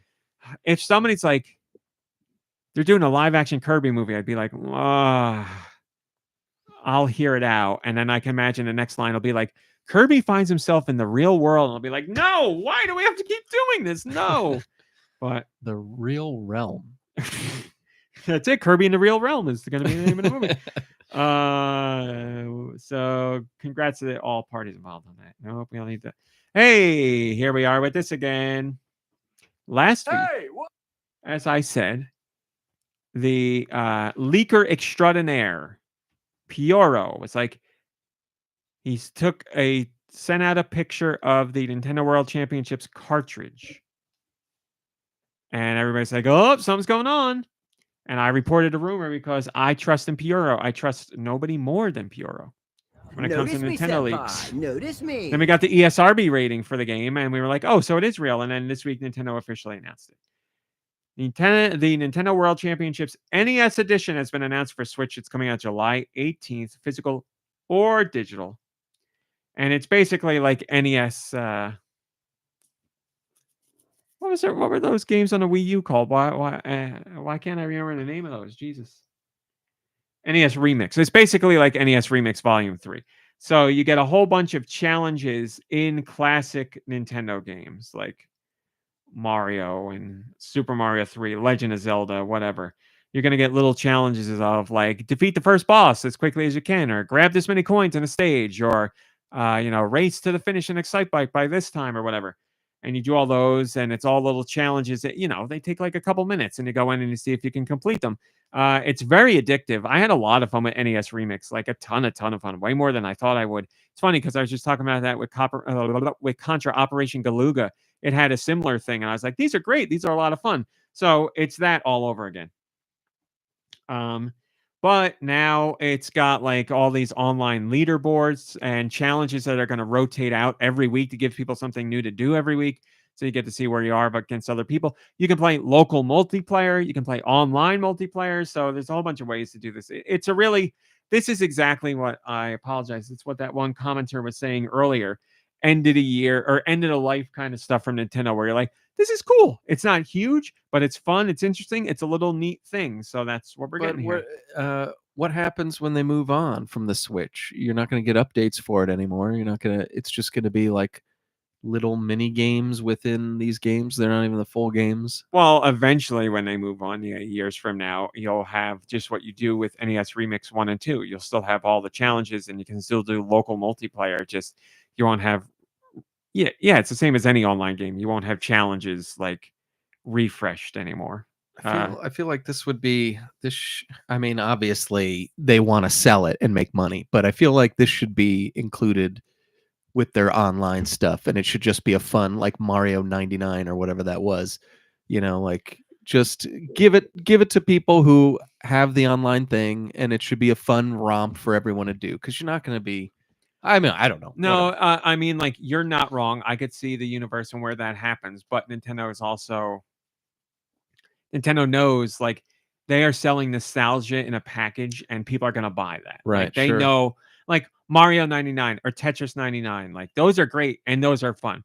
But the amount of people who are going to go out and buy that, probably not very many. Yeah. Something like this where it's like, here's, 15 or 13 NES games in this package with all like in a special physical package. You know, they know A, collectors are going to want that. They know B, people will want that physically. They know C, that their retro nostalgia is never going to die. So yeah, that's a package they're going to release individually. Ooh, and the special edition comes with the gold cartridge. I wasn't even looking at the gold cartridge. That's cool too. I was looking at the controllers, the wireless well, that's Famicom that's the controllers that it Japanese comes with. one. Yeah, we get a gold cartridge. They get Famicom controllers. Oh man, because we can already get the NES controllers. right. So I'd rather have the NES controllers probably for the money, you know, like yes, that I mean, gold we get cartridge. I mean, I love the gold cartridge idea, but I mean, come on.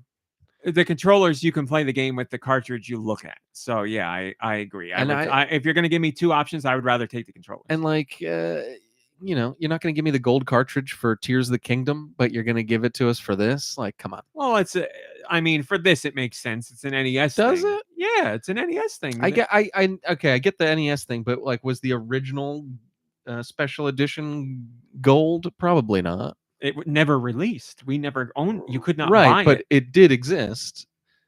So it's probably was there gray. A gold one, Or I know there's. It might have been red ones. or something. There's It might have been a gray weird. ones for sure. I don't know if it was gold, but like when you think back of like important NES games, you think of the gold cartridge, like Legend of Zelda, the gold cartridge, and Zelda 2, the gold. What else cartridge. did they make gold? Jesus, besides Zelda, I don't know. I mean, there was a gold. Did they do a gold Ocarina of Time? I think they Yes, did. Yeah, they had the gold Ocarina of Time. They did the gold disc for the Wind Waker, and that was the last time I think you saw the gold. I mean, and I don't count the disc. You know, the disc is kind of. There is a gold. Yes. Well, now the points moot. There was a gold NES championship. So there you go. So that's why they are doing it. Yes. I want to look at that. I want to see like what Zelda games did get gold and what Zelda games didn't. Yeah, because I'm guessing they didn't do it for the Super Nintendo. I don't remember ever seeing. I do not remember that. No. Link to the Past. Nope, I don't remember that at all. I don't remember like gold, Oracle of Ages and Seasons. Yeah, I wonder what made them pick and choose. We'll do gold, we won't do gold. Because my stupid ass would have been like, I need the gold. Well, I would have bought at launch, so you'd probably get it. Nintendo World Championships NES Edition. That's the one. That's maybe the one color you do care about. You know, you'll buy a purple GameCube, but because it means I was there day one. Yeah. I'd be like, I'm a real fan. The 13 NES games represented in this title include Balloon Fight, Donkey Kong, Excite Bike, Ice Climber, Kid Icarus, Kirby's Adventure, Metroid, Super Mario Bros. 1, 2, and 3, Super Mario Bros. The Lost Levels, and The Legend of Zelda 1 and 2. The deluxe set is just $60. So not a bad price for all the extra bonus stuff you get in there. But if you don't want to do that, you can also get the digital version, which is $30. And see, here you go, Deux. You were talking about this. Nintendo says also, for those seeking the most authentic NES feeling, you can snag a pair of the optional Nintendo Entertainment System controllers for Switch for $60 separately. Yeah. So the truth is probably they're not bundling them because they know the people who want this game already own those controllers. So they're going to be like, I don't want two more of them. What am I going to do with two more of them? So that line of thinking makes sense to me. If you're going to buy this package, yeah, maybe chances are you have the hardcore NES controllers. Enough to have those. Yeah, but you don't have a gold card. I've got the SNES Switch controller, and that thing is beautiful. Yeah, that's a nice one. They did a nice job. Could have used a home button. That's about it. Yep. Hawk says, this could be fun. These are the games I grew up with. If it's appropriately priced, I'll probably get it and hope for the Super Nintendo edition later. I also think it would be neat if they expanded the amount of games and challenges included. Now you're talking, my friend. Where's the Super Nintendo version? Get Super Metroid and Mystical Ninja and Star Fox and Donkey Kong Country and so many. Yeah. We did that. We did that. We did that. Oh, I gotta admit, guys, I saw this story and it really tickled me because I've always thought this, but I've never seen the sentiment echoed by another developer or publisher. But now we got it for at least one, and it doesn't hurt that it comes from a really big one. Devolver Digital, probably one of the most well-known indie publishers out there. They talked about their library of games. And Devolver Digital's co-founder, Nigel Lawrie, talked about indie games on all systems. And he said, hey, you don't, he's like, I've been at my fair share of events where indie developers are talking about their games and what systems they're going to put it on. And it's like, you hear quite often that these companies aren't going to put them on PlayStation or Xbox because there's not that big of an audience there. I'll read you the whole quote. Mr. Lowry says, Nintendo have created an ecosystem and therefore a user base that is really open to interesting concept and gameplay ideas. The PlayStation and Xbox user, for as long as I've been doing this, there's a lot of people that still like indie games, don't get me wrong. Cult of the Lamb has done very well on those platforms, but I think the large majority of those people buy those platforms to show off what they can really do. They're looking at Destiny, they're looking at Helldivers, they're looking at Starfield. They definitely push those. I think the platforms themselves are all really strong believers in indie games. They really do push them. I think on the other end, the consumers, as big as they might be, there's still a smaller portion than we would like on Xbox and PlayStation that are open to looking at pixel art platformer and going, I'll give this a shot. And I've always thought that. And we've seen that really big time on Switch, where an indie game will come out on Switch and it sells 3 times more on Switch, 5 times more on Switch, because the Xbox and the PlayStation fans aren't that big into indie games. They look at them as inferior games. And Baby games. They're not interested in them. And now we have Devolver Digital's co-founder flat out saying this, that he's heard developers talk about how they're not really going to bring their games to those other systems, at least at first, because there's not as big an audience there. But again, quote, Nintendo users are more open to interesting concepts and gameplay ideas. And I've always felt that. And I've personally felt that sense of pride in myself. I pride myself on playing those games because I like seeking out the new, the different, the interesting, the weird, the strange, the unique, the whatever. And now we're seeing from one of the biggest that Xbox and PlayStation users aren't that down with that. You must really feel seen, RMC. I know. And I'm happy to be a Nintendo fan because it's, according to Devolver, we are more open to new gameplay ideas. And I think that's something to be proud of.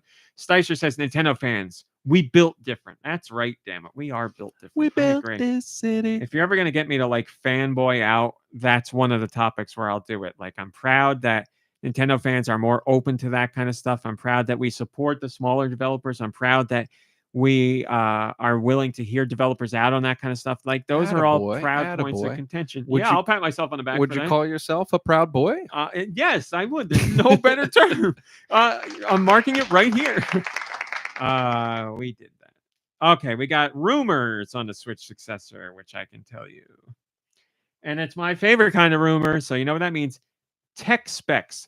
I love nothing more than talking about tech specs on systems, because that means the most to me. This also shows how Nintendo fans are a different breed. This is next level. I have not seen this before. And Nintendo has probably heard this and they're like, son of a bitch, these people are crazy. So Nintendo fans are always trying to find out the next little tidbit about whatever Nintendo's doing, but that's doubly true with hardware. They are ravenous for hardware information, and Nintendo's not saying anything. So a group of Nintendo fans have been doing their best to find out what the Switch Successor is all about. And they have been, this is all public information, so they're not breaking any laws here. They have been tracking shipments and customs information between Nintendo, Nvidia, and other companies to track what they are sending between each other. So that's all public information. You can look at like any company and say, this company sent this company this box of this stuff, and this company sent this company this box of that stuff. So they're looking at that because they're looking at Nintendo and Nvidia and other, like, you know, manufacturers of hardware pieces to see what Nintendo's ordering and what Nvidia is sending them, because they're like, obviously this is hardware related. So I don't want to say this is guaranteed to be Switch Successor, but I don't know what else it is. This is all tracked openly, publicly. You can go check this stuff for yourself. So it's not like this is made up. These are actual shipments. So Is it going to the Switch successor? Officially, I don't know. Personally, I think so. Here's what they found. According to them, they believe the Switch successor will have 12 gigs of RAM. It'll have two 6 gig sticks of RAM, making for 12 gigs. So 12 gigs is, rake me over the coals. 12 gigs is a lot.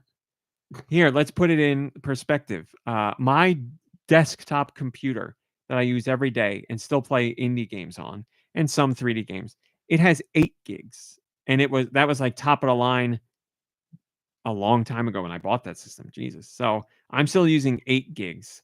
I don't know what the Switch has, but it's nowhere near 12. So 12 gigs would be nice. I don't know a lot about tech stuff, but I used to build computers.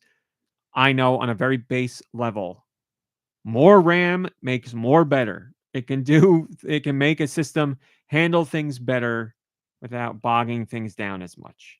Obviously, there's other bottlenecks. Has 250 gigs of internal storage. So that makes sense to me. You know, the Switch had what? The Switch had 32. The Switch OLED has 64.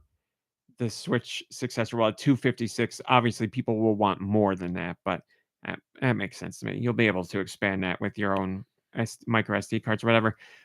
Built-in microphone. That's nice. That's nice. Not mind-blowing by any means, but Shut up. I don't care. Nintendo likes to sometimes use microphone as an input for gameplay. I like that weird stuff. And then specifically, the RAM is LPDDR5X. What does that mean? I ain't got no clue, but you can look it up. DD Mega That Doo-Doo. we confirmed it here. That's the RAM that it has. So there you go. That's the rumored tech specs as presented by Customs and Tracking Data. Knock on Wood says, and see, people love this stuff because this story has, for our site, a good amount of comments. Good for people. Oh, yeah, I'm happy for them. Just that, this With is what people peace like and talking about. love. With peace and love. Knock on Wood says 12 gigs of RAM would be great. On top of that, I've been thinking for a while that if Nintendo wants to keep adding consoles to Nintendo Switch Online, the console needs a microphone like the DS and speakers like the Wii. Oh, Built in a controller in a console. That's a great point. If they did continue Switch Online and add in more retro systems and they wanted to do the DS, then yes, some games would need a microphone. Would that be the reason they add one to the controller? Not the sole reason, but I'm sure Nintendo has considered that, yes. North America, what do we got this week? My phone is chugging. It's burning up. I'll tell you what we got this week in North America. Little Kitty, Big City. Animal Well. Animal Well, I wish I staked my claim in this one. When Animal Well was first announced, I was like, this is going to be a special game. The reviews have come out for Animal Well. Seems like it's a special game. It's a Metroidvania, but it's a special Metroidvania. Press is going nuts about it. Looks like it's really something special. It's the first game published by Donkey, whatever his publishing company is. like video game donkey? Yep. This is his first published game. He didn't develop it, but he picked up the publishers, or he picked up the developer's game. It's his first one. He believed in it. I thought it looked awesome. I really want to play it very bad. But it's gotten like perfect scores and like 5 stars out of 5. Like it's getting really, really good. Very cool. Pac-Man Mega Tunnel Battle, Chomp Champs. 1000 Resist, also another game that is getting stellar reviews. Check out the trailer for 1000 Resist, because as soon as you see the trailer, you'll know if it's your type of game or not. Couldn't be any more up my alley. It's like, it looks like existential crisis to the max, so I'm in. Amelia's Diner, Animals Drop, Arcade Archives, Rastan Saga, Athenian Rhapsody, Battle Minesweeper Online, Beach Girls 2, Sports in Bikini, Biomutant, Bloodlines Magician's Chase 2, Braid Anniversary Edition that comes out May 14th. And yes, that is the classic Braid game completely remade. Bruce and Box, Chronicles of Magic Divided Kingdoms, Corpo Nation, The Sorting Process, Crab Digger Tropical Island, Culinary Cooking Master Simulator, Dark Fantasy Epic Jigsaw Puzzle, Wanderers from Ease, that's the classic game, Free Lives Collection, Gearhead Karting Simulator Mechanic and Racing, Gift, Hand in Hand, Hotel Hustle, Imagine Earth, Justin Whack and the Big Time Hack. I like that. Kindo 02, Frostbite, King of Pyramid Thieves. Lisfanga, the Time Shift Warrior. Wish it was Topanga. Mars Farming 2034. Merge Z. Mysterious Adventure of Michael 2. That name is so bad good that I want to see what it's about. Neptunia Game Maker R Evolution. Oniko Kororin Game. Plantabi Little Garden. Pummel Party. Puzzle Rio. Qualia, the Path of Promise. Rainbow Cotton. Roman City Tycoon. Simply Snakes. Smack. Spirit Swap. Spot the Odd. Summer Games Challenge. The Land Beneath Us. The Purge Club. There's No Dinosaurs. Vampire Darkness Falls. Yacht Haven Tycoon Marina Port Parking Simulator. And finally, Zombie Survival, The Walking Pandemic. Thank you. HumanFart says, I picked up Animal Well, loving it so far. Really wanted to play it last night. As I said, having a very off mental period, and I decided it wasn't the time for me to start it, but that was my plan, was to start that game last night. Man, it looks so good. It looks so good to me. Mysterious and Metroidvania and unique and great soundtrack. Oh, man, it looks good.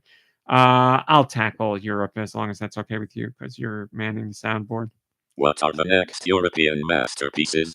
Let's find out with Nicky's sweet releases. Thank you, Josh. I'm filling in for Nikki Hill. We speak your name. Here we are with the Switch eShop releases for May 9th, the year of our Lord, 2024. 1000 Resist, Adventure Field Remake, All Noobs Must Die, Craft Survival, mine.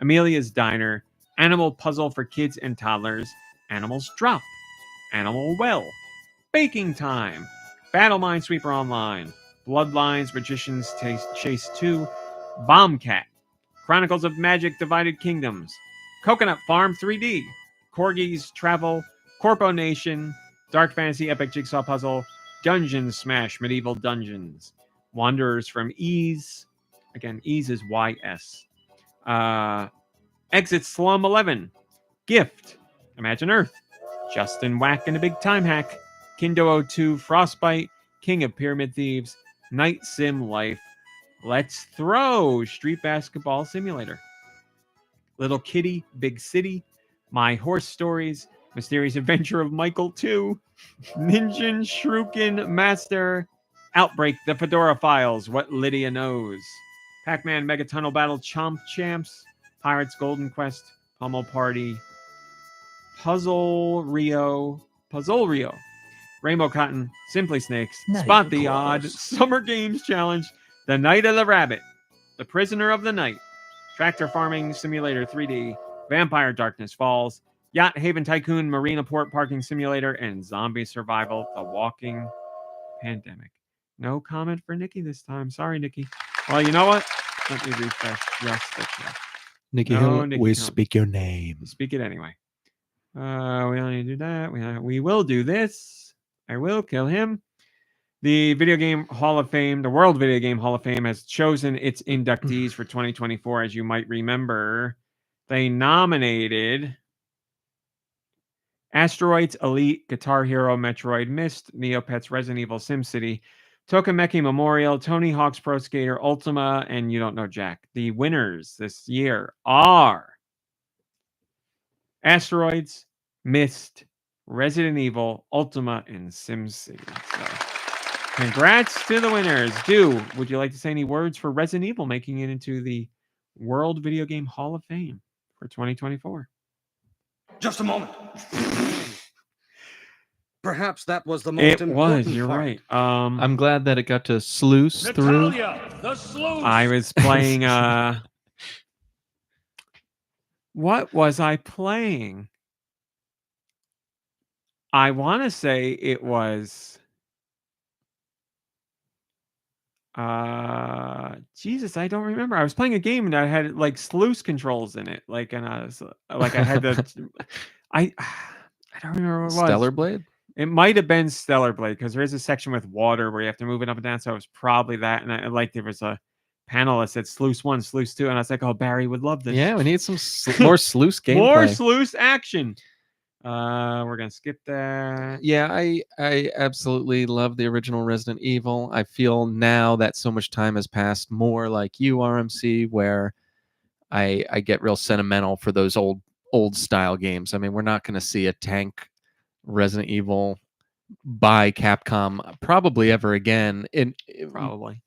I would love to, but from everything that I've read, and obviously this doesn't mean anything, but from all the comments I've read on the internet, people hate the tank controls. They hate the old style, and they say it was only popular because that's all they could do back then. And now we have better technology, and we want everything remade.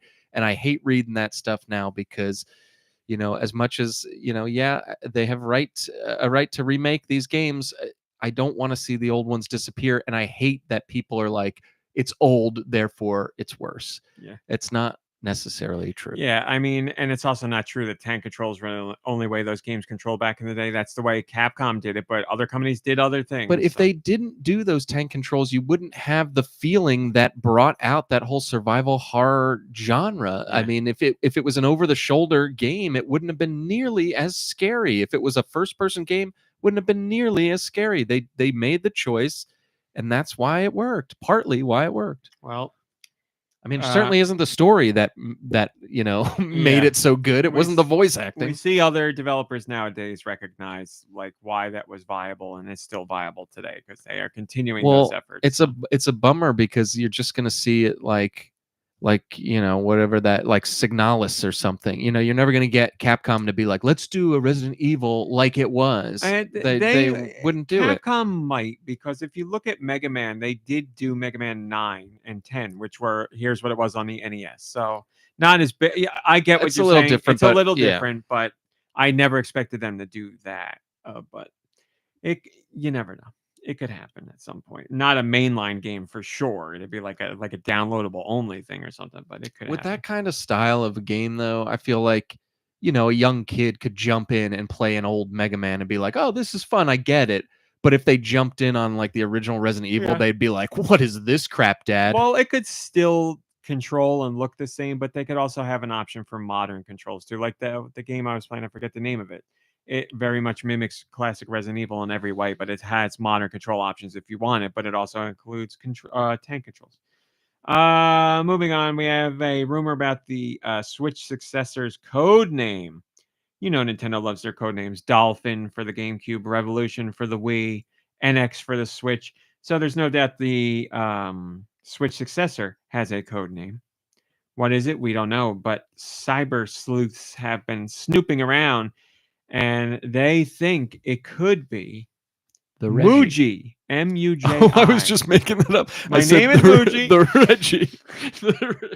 Muji. Reggie's brother. I wasn't even looking at this story. I just wanted it to be called the Reggie, and it's called the Muji. The Muji. That's so amazing. My body is ready. My Muji is ready. May me my mo, may moo moo may. So Muji. Over in Japan, there is a retailer known as Muji, and they the name is derived from Mujirushi Ryohin, and it translates as no brand quality goods. Japan, the direct translation means plain. Muji means plain. So that could be the code name because people are like, well, the Switch's successor is going to be basically a beefed up Switch. So maybe plain makes sense as a code name. Who knows? The Wii U is Project Cafe. We've seen all kinds of weird things. Who knows? So it could be Muji. It's better than Project Cafe. Yes. Here's the funny thing. I did a little searching to see what else Muji could mean in other languages, and I came up with something very funny. There was a conversation on Reddit talking about Muji, and if you translate it in Indo-European language, Muji means pubic hair or vagina. So there you go. Okay. So if it is codename Muji, Nintendo probably didn't research what it meant in other places. Having a little fun. Zikamuto says, this isn't a code name. Muji means something along the lines of brandless or untitled in Japanese. It's not a name, it's a placeholder. Well, it could still be the code name. You never know. That could be the case. Oh, and then they go into it's written, blah, blah, blah, all the way it's written. So without name. They're just saying it means without name. Now that could be the case too. That's why we mark it as rumor. We'll all find. Well, Nintendo will never talk about it, but we'll find out. And then our last top story, because I want to end on something light. Nintendo, all hands on deck. We are working for the Switch's successor. We do not want another Wii U on our hands. We need to make sure all our ducks are in a row. Everything is good to go. Everybody has to be working on this, going over everything with a fine-tooth comb. No downtime, everybody. Miyamoto, you do this. Furukawa, you do this. Doug Bowser, what are you doing? Well, I can tell you what Doug Bowser is doing. He's getting into fights on LinkedIn. That's what Doug Bowser is doing. So What's wrong with he's you? getting into a comment war on LinkedIn. It's so funny that we found this out. But you'll be happy to know, well, you know what? I'm not even going to say that. I'll just tell you what it's about. So we know for at least part of his free time, hopefully his free time, Mr. Bowser is going around LinkedIn commenting on people's posts because, I mean, that's what we all do, right? We all love LinkedIn and spend our time there. Whatever. I know he's a big corporate bigwig and he's probably spending time on LinkedIn talking to other bigwigs. He's looking for the next thing, just like Reggie. Whatever's next. What company's going to take you next, buddy? That's Good it. resume. Well, I don't know how he found this guy, Chad Rogers. But Chad Rogers is a partner at public affairs agency Crestview Strategy. What does this have to do with Nintendo? Probably nothing. But Chad Rogers made a post that didn't sit well with Mr. Bowser. Is it about Nintendo? No, not at all. Chad Rogers made a post and it said, quote, as you make your way to your seat on a plane, rise from your seat, navigate the center aisle, etc. A reminder, you do not have the right, capitalized by him, to touch other people's seat backs. The seat in front of you is not there for you to stabilize or raise yourself. That is what an armrest is for. The seat you are in is yours. No other seat or seat back should be touched by you at any time. Thank you for respecting the miracle of flight. Wait, this is the guy Doug Bowser responded to, right? Yes. Okay, good. Doug Bowser didn't say that. Doug Bowser responds. Because that sounds like a nut, right? Like, because somebody, basically the person behind him got up and used the headrest in front of him to get up. And all I will say is, I agree with you. This person sounds like a nut. Okay. Doug Bowser responds. Oh, so you got to talk to nuts. Rather arrogant and entitled comment. Some people may be challenged moving their seat, physical limitations, narrowness of seating areas, etc. That said, if a passenger should need to support themselves getting in or out of a seat, they should be as gentle as they physically can. P.S. Where on your ticket purchase documentation are your rights to the seat? Let me say this again. Where on your ticket purchase documentation are your rights to the seat back or other rules you speak of declared? So Doug Bowser is agreeing with us. He's saying, like, hey, don't go out of your way to jostle the seat in front of you, of course. But, if you have trouble getting up or, you're on the plane and it's rocking, and you take a hold of the seat. So he said exactly what I would have said if I were in a conversation with this person about this. Yes.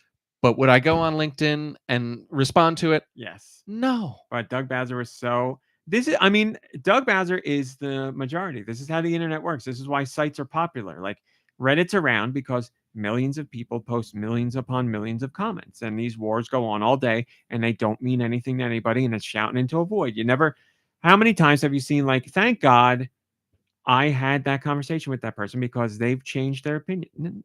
Never, Does it happen? ever. Of course it happens. Does it happen a lot? No. So anyway, Chad Rogers replies to Doug Bowser.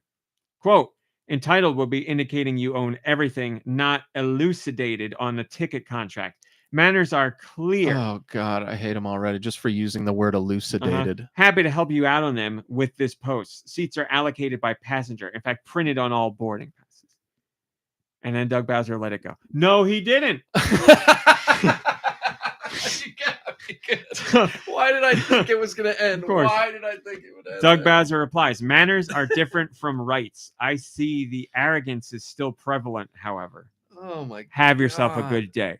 Then Doug Bowser does end it there for real. I mean, what does Rogers do?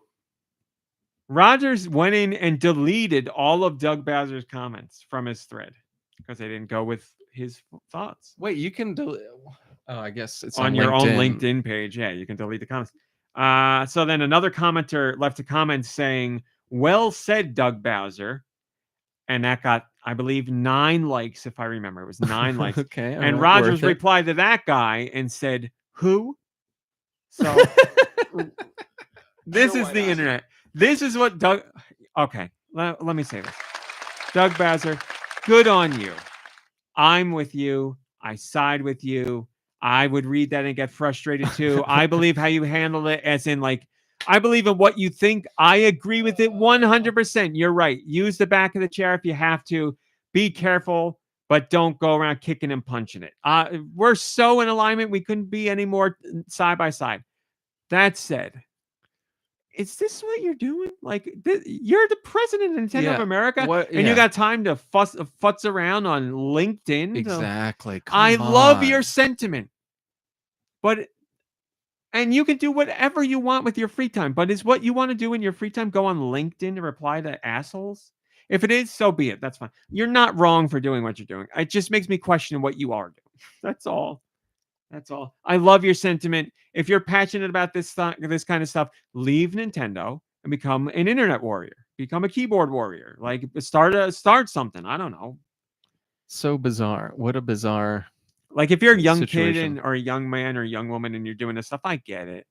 Everybody goes through to, like, boy, this is frustrating. I can't believe people are out there like this. And then one day you're like, this is wasted finger movement. This is wasted breath. Like, I hate that this person's out there and thinking like this, but I'm not going to change it. You can't do anything about it. I can enact how I feel in the real world. I can, if this came up in real life, I would say something. If I'm on a plane, I would act appropriately. I would step in for somebody, whatever. But keyboard warriors, it doesn't go anywhere.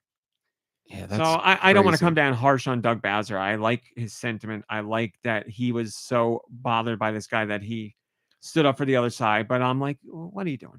Well, now, I mean, it just makes me question what the heck is LinkedIn? Like, what? I thought it was where you meet and maybe get a job or meet business people. You're going on there to air out your airport grievances. So, like I don't go on LinkedIn frequently. I do have a LinkedIn account. I am on there for work. I will go on there and message people work related to be like, hey, I'm looking for a PR person for this, or like, hey, I just want to double check this person is actually representing you. Little things like that, like work stuff. I know on LinkedIn, it's kind of like a Facebook wall. You have like a space where you can post whatever you want. There's enough Facebook walls in other social medias. Like, what it is. I'm not heck? saying it's wrong, but I am saying it is crazy. I don't want to say crazy. It's interesting that, like, you could go on Facebook and post whatever, but then, like, you could also go on LinkedIn where it's like you're funneling your opinions to just professionals, like your compatriots and like other people in your field or industry, and sharing your thoughts about plane seats like, there just with your compatriots. I'm like, I don't get it. I don't get that. That's like, if crazy. you're going on LinkedIn to talk about, say you're building software and you're like talking about the hiccups in these engine are rubbing me the wrong way, and I don't know why so-and-so made it like this, and I'm having issues compiling data. Like, okay, I get it, because you're not going to post that on Facebook because probably your grandma's going to be like, what are you talking about, sweetheart? You go to LinkedIn, it's like, it's my grandson a robot? You go on LinkedIn and everybody's like, or the majority of people that are following there are like, I know what he's talking about. This makes sense. We can have a conversation about this. But to go on LinkedIn and be like, don't touch the back of the seat when you're on the plane. Man. And he uses a word that you'd have to like look up in the dictionary when he's talking about that. So, I mean, like, can you imagine getting yelled at, getting out of your seat and being like, you should have elucidated how to get out of the seat. Like, that's probably not how you use the word. I know what elucidated means. I would never, ever use it. I would never write it. Like, elucidated is one of those words where if you use it, sure, and you use it appropriately, it's fine. But you also, when you use it, you're up your own ass when you're using it. It's crazy that, I mean, how old do you? I mean, he used elucidated. I love this story so much. they're probably not like a kid. But like, how funny would it be if it was like a kid and like Doug Bowser's on there like yelling at some kid? Well, that's the other thing. Like, you have to wonder, is this like somebody who's very young and arrogant and they're using words like that because they think it makes them seem big? Or is it some boomer that's using it because they're just being crappy? I don't know, man. I don't know.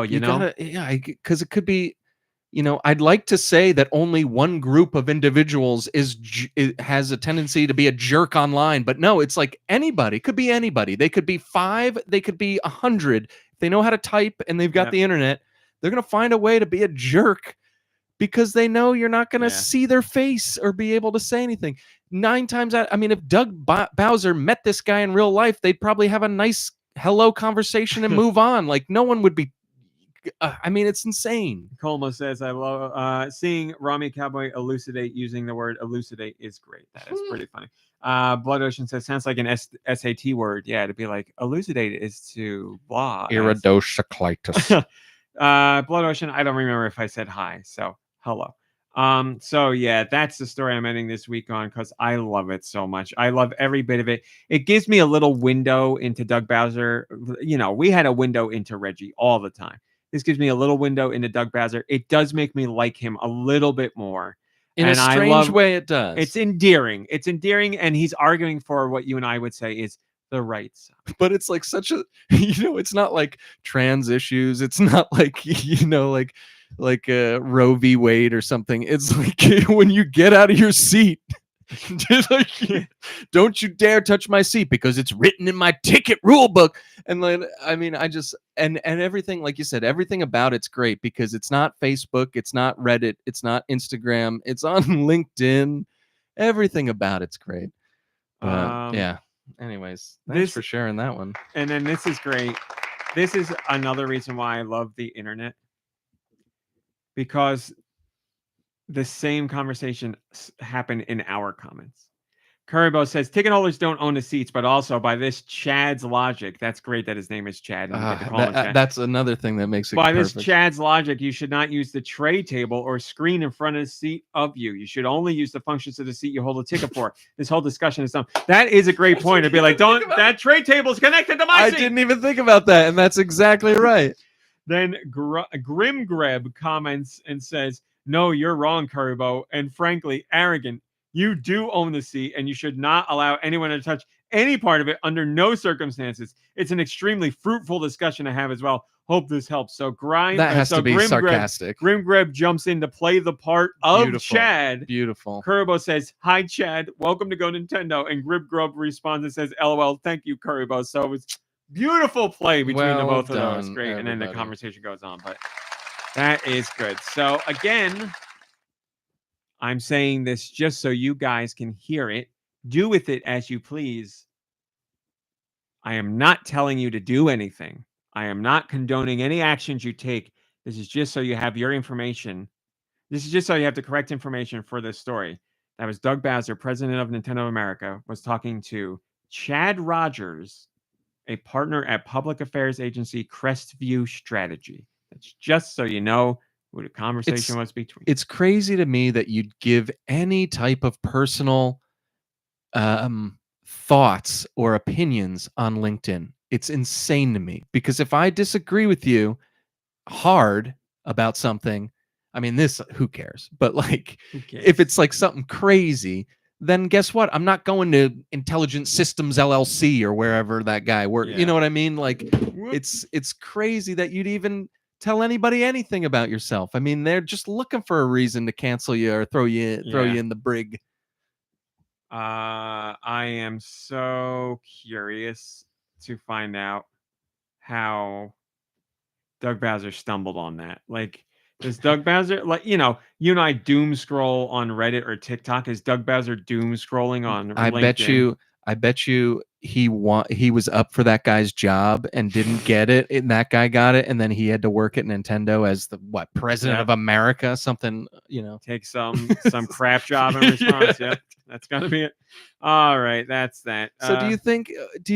I'm sorry, I'm not done with this. No, please, I love that story. So do you think like the higher ups over at Nintendo in Japan are like even know about this? Like, do you think they'd be like, get this guy out of here? Like, what is he? Is an embarrassment to the company, or are they like, let him do what he wants to do, or they might not even know?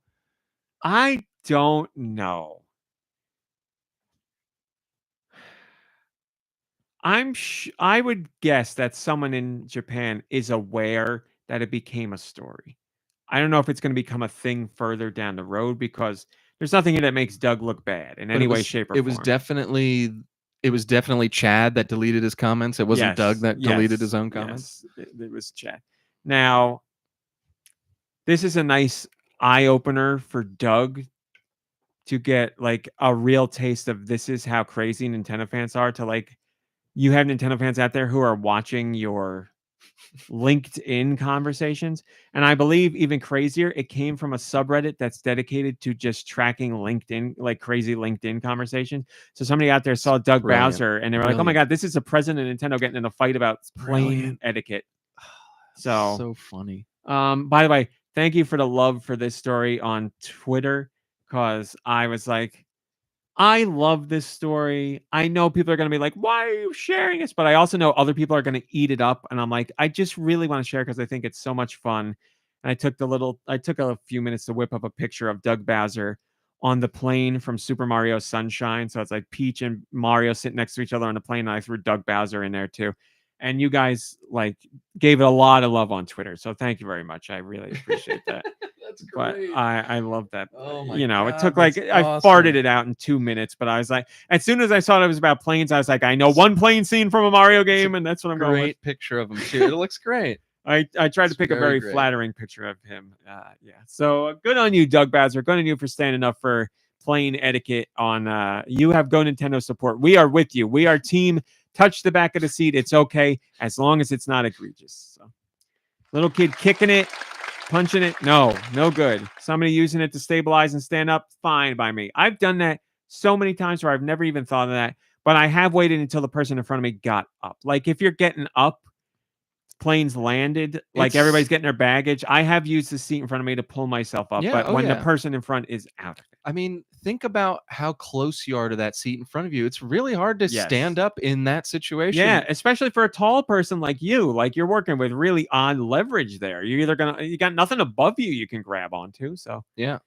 So there it is, Doug.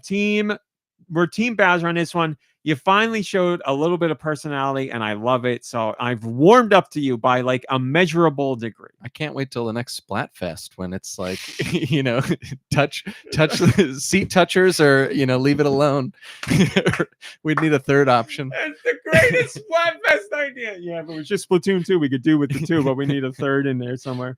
Oh my God, that's so good. That's great. What a Splatfest that would be. It's funny because the new Splatfest is something like it's the end of Planes, the world. trains, What are or you automobiles? doing? Oh, okay. Oh, I think they might have done that one actually. But yeah, it's a real dark one. It's like the world is coming to an end. What are you doing? I forget what it is. Good Lord, that's a little morbid. I'm gonna have to look it up. But while I'm doing that, Dew, what have you been playing? What have I been playing? Ooh, I played some Animal Crossing New Horizons. I played a little bit of Fortnite. Fortnite. I got the, I don't know, I think we talked about the back bling, the Yoda back bling last week. I hadn't gotten it yet. I did end up splurging on it, and I got to play a couple of nights with it, and it was a lot of fun. And then Epic disabled it because I guess it's caused an issue crashes. with the Zoidberg emote.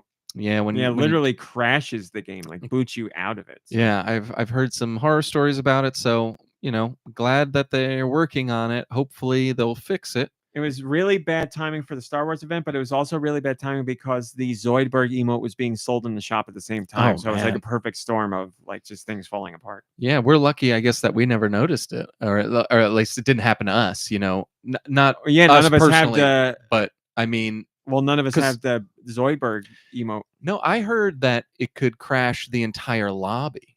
Oh, that's what I've heard. Oh, I saw I watched a video of it crashing somebody's game, but they were in the lobby, so maybe I didn't know the extent that it went. Yeah, so then that's what I had heard. Woo!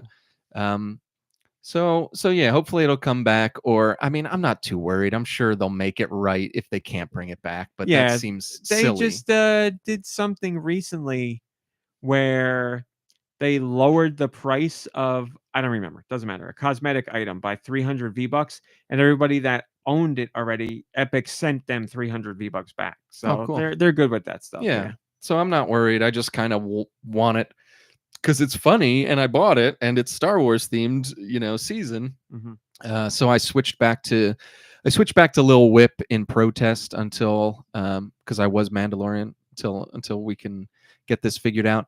And actually, I switched again to Old Snake. So I've been old, no penis, old Snake. Yeah, no Muji Snake. Yeah, in case you're wondering why I'm talking about Snake's Muji, for some reason, Snake and Old Snake, if you look at their Fortnite characters, there's nothing going It's like on a down Ken there. doll. It's just like a Ken doll.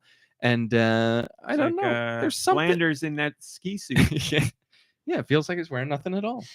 But yeah, so Fortnite's still fun. I want to jump in real quick so I don't Please. forget. Splatoon 3 Splatfest. What would you do at the end of what would you do at the world's end? The 3 options are save the day, so try and stop the world from ending. Bucket list, do whatever the hell you want to do. And the third one is great. It says same old. So nothing. It's literally an Octoling sitting in a chair, like taking a nap. Just like that's I'm not doing anything. Nice. I love it. I don't know. I wouldn't have picked same old until I heard that was an option, and now I'm definitely going. And it's not even same old. It's same old. Just OL apostrophe. So I'm like, love it. It's great. Yeah, that's perfect. Definitely gonna win. That's the winner. Anyway, go ahead. But yeah, that's it for Fortnite. I mean, I still play every day to do the daily quests. I've leveled up significantly. I think I'm on like a 160 something. That doesn't matter, but I'm just saying it because I'm like unlocking all of the skins and stuff for the season. Again, even that doesn't matter because I'm not going to change my skins to any of these skins. But I'm just enjoying playing it. In fact, I've been enjoying, as much as I love playing with friends, and I'd rather play with our group. I've been enjoying playing single player because I find that I can be a little more sneaky. I know what you mean. I'm not this type of player normally, but like when I hear 2 people fighting, I can like go over and clean up easily. You know, when I'm playing with teams, if I get away from my team, there's going to be like 2 or 3 or 4 guys killing me at once. Whereas here, everyone is out for themselves, so I can kind of sneak around, do whatever. They'll forget about me. They'll start shooting somebody else, and then I'll come from behind. But yeah, you know, it's very fun. It is what it is. Thank you, Solomester Link. That's great. Solomester Link just said, just noticed Rummeat's grippers are making an appearance on the pod. It's true. They are on the chair across from me, and I am barefoot. So eat it up, people. Put that on WikiFeet. There you go. My debut on WikiFeet. I gotta see grippers. Put those grippers away. Anyway, what else you been playing? Well, I couldn't find anything. I've been trying to find something new to play, and I really didn't look that hard this week, to be honest. But I did play the Stellar Blade demo on your recommendation, RMC. I hope it wasn't too torturous. And with peace and love, I just want to say I hope everybody out there who's playing it enjoys it. Did you at least like the music?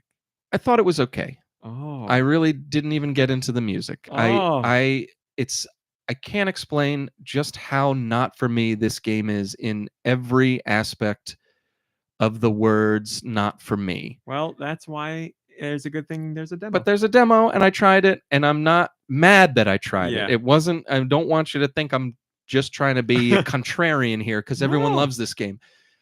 I absolutely hated it. I didn't have fun playing it. I don't understand the gameplay, like why you think the gameplay's fun. I found it to be very button mashy. I mean, I know it's not a big deal, and I'm not a prude, but like just the characters and the way they looked it was so ridiculous. Like I agree. It was like that. Victoria's Secret models fighting in they're like in high heels. Like I know you've talked about how ridiculous it is, but like what? Like how is that even? And you're like shooting yourself out in these like space pods to the earth, and you're dressed like that. Like I just don't understand.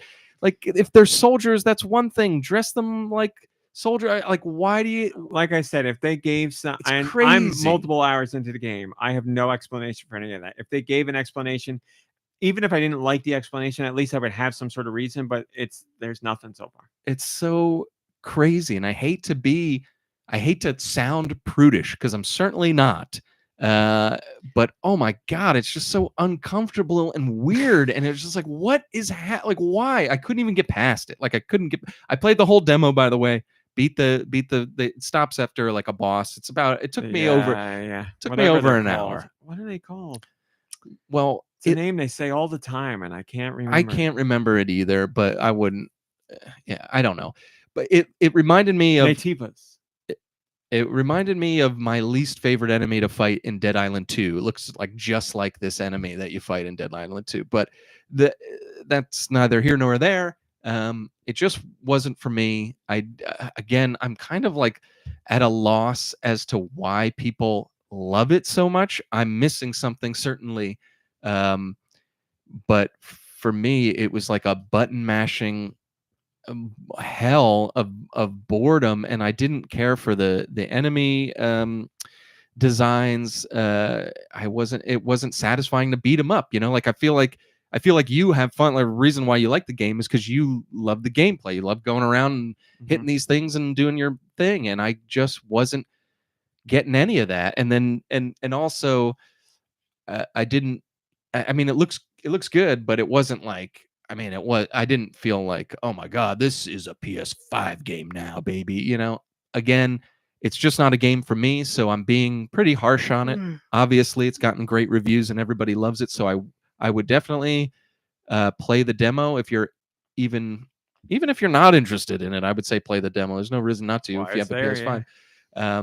So give it a go, and yeah, I hope you enjoy it better than I did. It's just, but here's the thing: we didn't know, but like we had a feeling I wasn't going to care for this game. Like, it's not really my cup of tea. These type of whatever smash 'em up games with like a hack and slash action adventure. Yeah, and what's funny is like I've played games similar that I did get into, but like like Devil May Cry or Stellar Blade or I mean, there's a few others that I could say, and like I didn't even get into it. But like Hi-Fi Rush is like kind of similar, but like I loved Hi-Fi Rush, and I had a ball playing. Certainly elements to it that are. I mean, maybe that was like a little more rhythmic, and that was its like catch-all for it. Rhythm is definitely part of that. But yeah, I mean, there's kind of, it's not rhythm to the music in this game, but there is a rhythm to the fighting and the blocking and the perfect the parries and all dodges, that stuff. Yeah.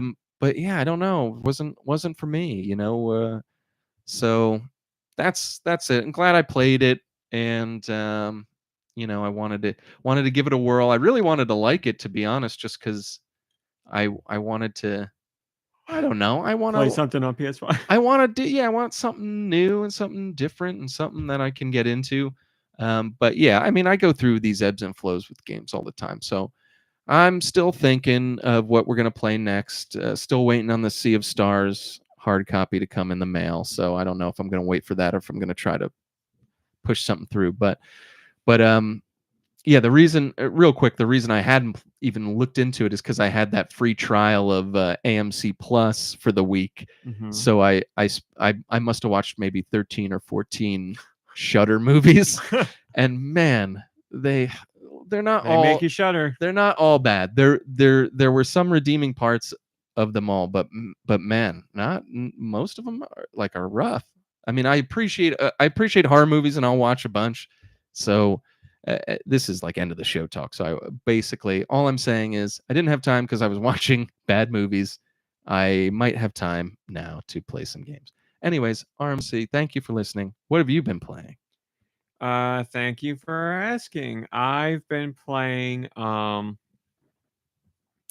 Fortnite. I played it with family and friends, and we had a good time, and I always enjoy it. And man, I had a hell of a sniper shot last night.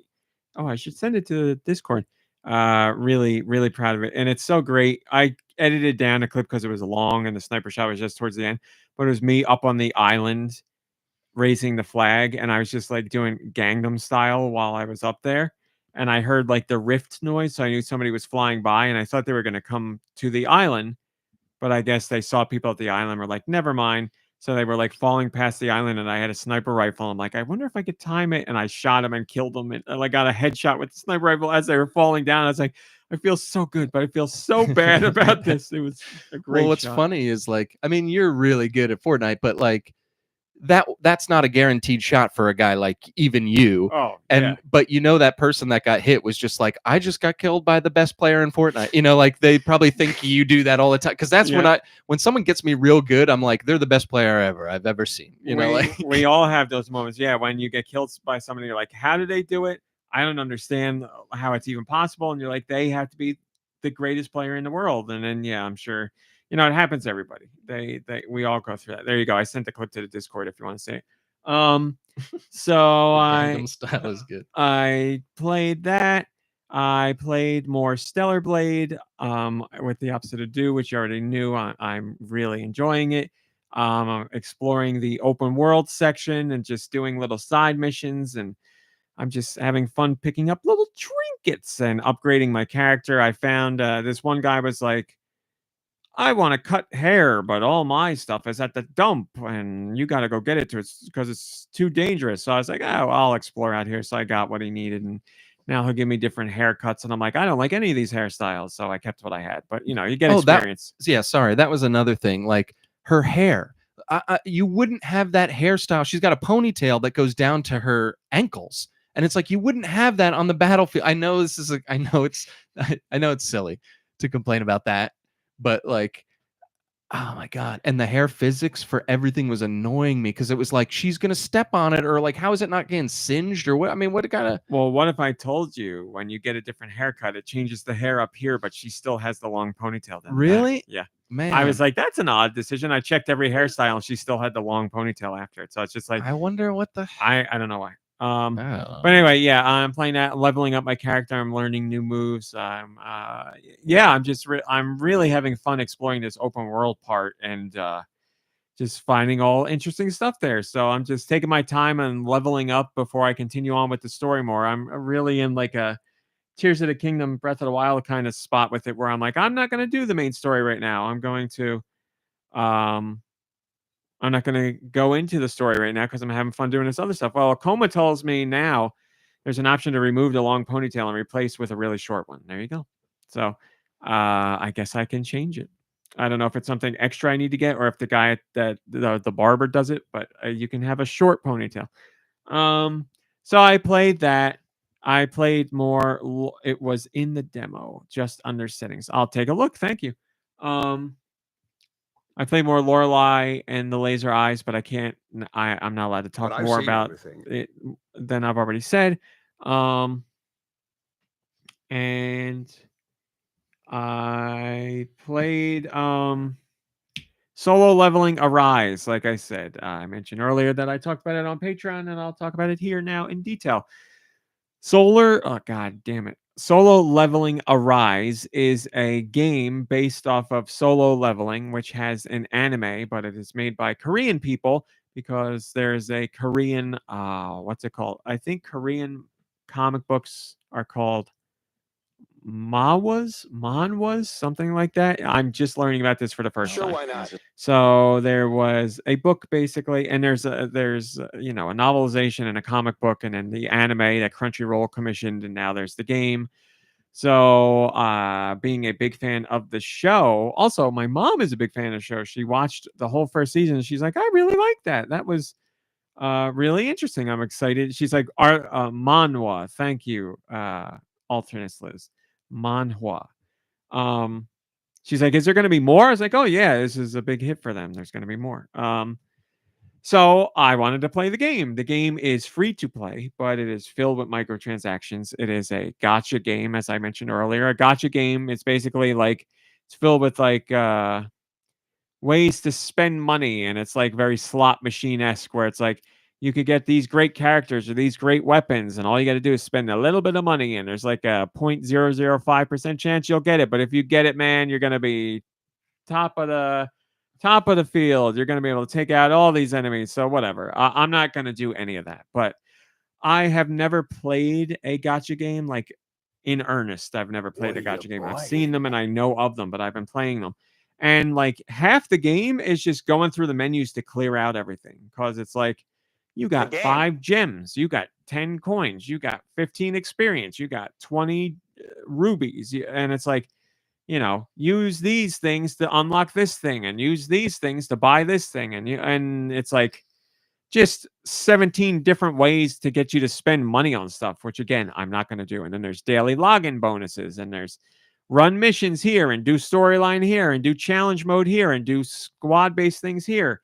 It's overwhelming. I don't know how people make sense of this stuff, especially to a degree where they're like, and I want to spend money on this now, but they do. So I was just keeping it to story missions mainly. And when I'm playing the game, it's fun. I'm not playing it on mobile. I'm playing it on PC. But I really like it. The game looks good. You're just going through what happened in the story so far. So I'm very familiar. It mimics what happens in the show. So I'm very familiar with it so far. And it's fun. Like it's a hack and slash. It's kind of like it's more like a Hyrule Warriors or something like that. With big flashy moves and stuff, but it's good. I enjoyed it. I just wish the game would let me play it more. And it's very much made for mobile, because when you go on missions, they take, you can knock out like 4 missions in like 5-10 minutes, and you do your daily login and that's it. So I wish there was like a bit more meat to it, but when you do get to play, it is fun. So we'll see. I know I'm going to hit the inevitable wall where it's like, well, you can't go any further because you need to level up. And to level up, you need to let it passively happen as you earn things as days go on. You go in and get your daily logins, and you get your daily items. And that'll work, but you'll have to wait like 2 weeks before you can play again. And then when you do get to play, you'll get to play like 3 more missions, and then you're right back to the same spot. So it's like, oh, if I just paid, this would go faster. I know I'm going to hit that wall, because that's what happens in gacha games. But until then, I'll continue with it and have fun. The game fun. The game is fun, but I know it's going to do everything it can to try and get me to spend money. But it makes me sad, because I am enjoying fun. Well, I'll have to wait and see. You're exactly right. But yeah, I'm having fun with it. Oh my goodness, that was not what I was expecting. That was a really great story. This is one of the outfits in the game? Yeah, she just looks nude to me. This is nude to be me. This is wild. This is an What is this outfit in the game? This is an outfit? It's like a line drawn on somebody. Yeah, that's definitely a nude, That's horrible. nude, Give me the name of that outfit so I can report it and make sure I stay away from it. That's crazy. Oh, it looks like it's even easier for you. It says it's not an outfit. It's you turning off outfit. You can unequip, and it leaves that. What? That's crazy. I'm interested in this. Man, that is shocking. Am I saying it's wrong? No. Oh, Colma says you die in one hit like that. If that's true, that would be kind of interesting. There you go. Okay, so the it clothes makes sense. do make a big armor difference. There you go. It's plot. Plot makes sense. I'm in it for the plot. So that's what I've been playing. There you go. Questions. What do we got? We got the questions. I had to skip over last week. Send your questions to GoNintendo@gmail.com. Where? Go Nintendo@gmail.com. They can be about Nintendo video games in general, or whatever the hell you want. GekkouKitsune asks, do you eat your pizza crusts?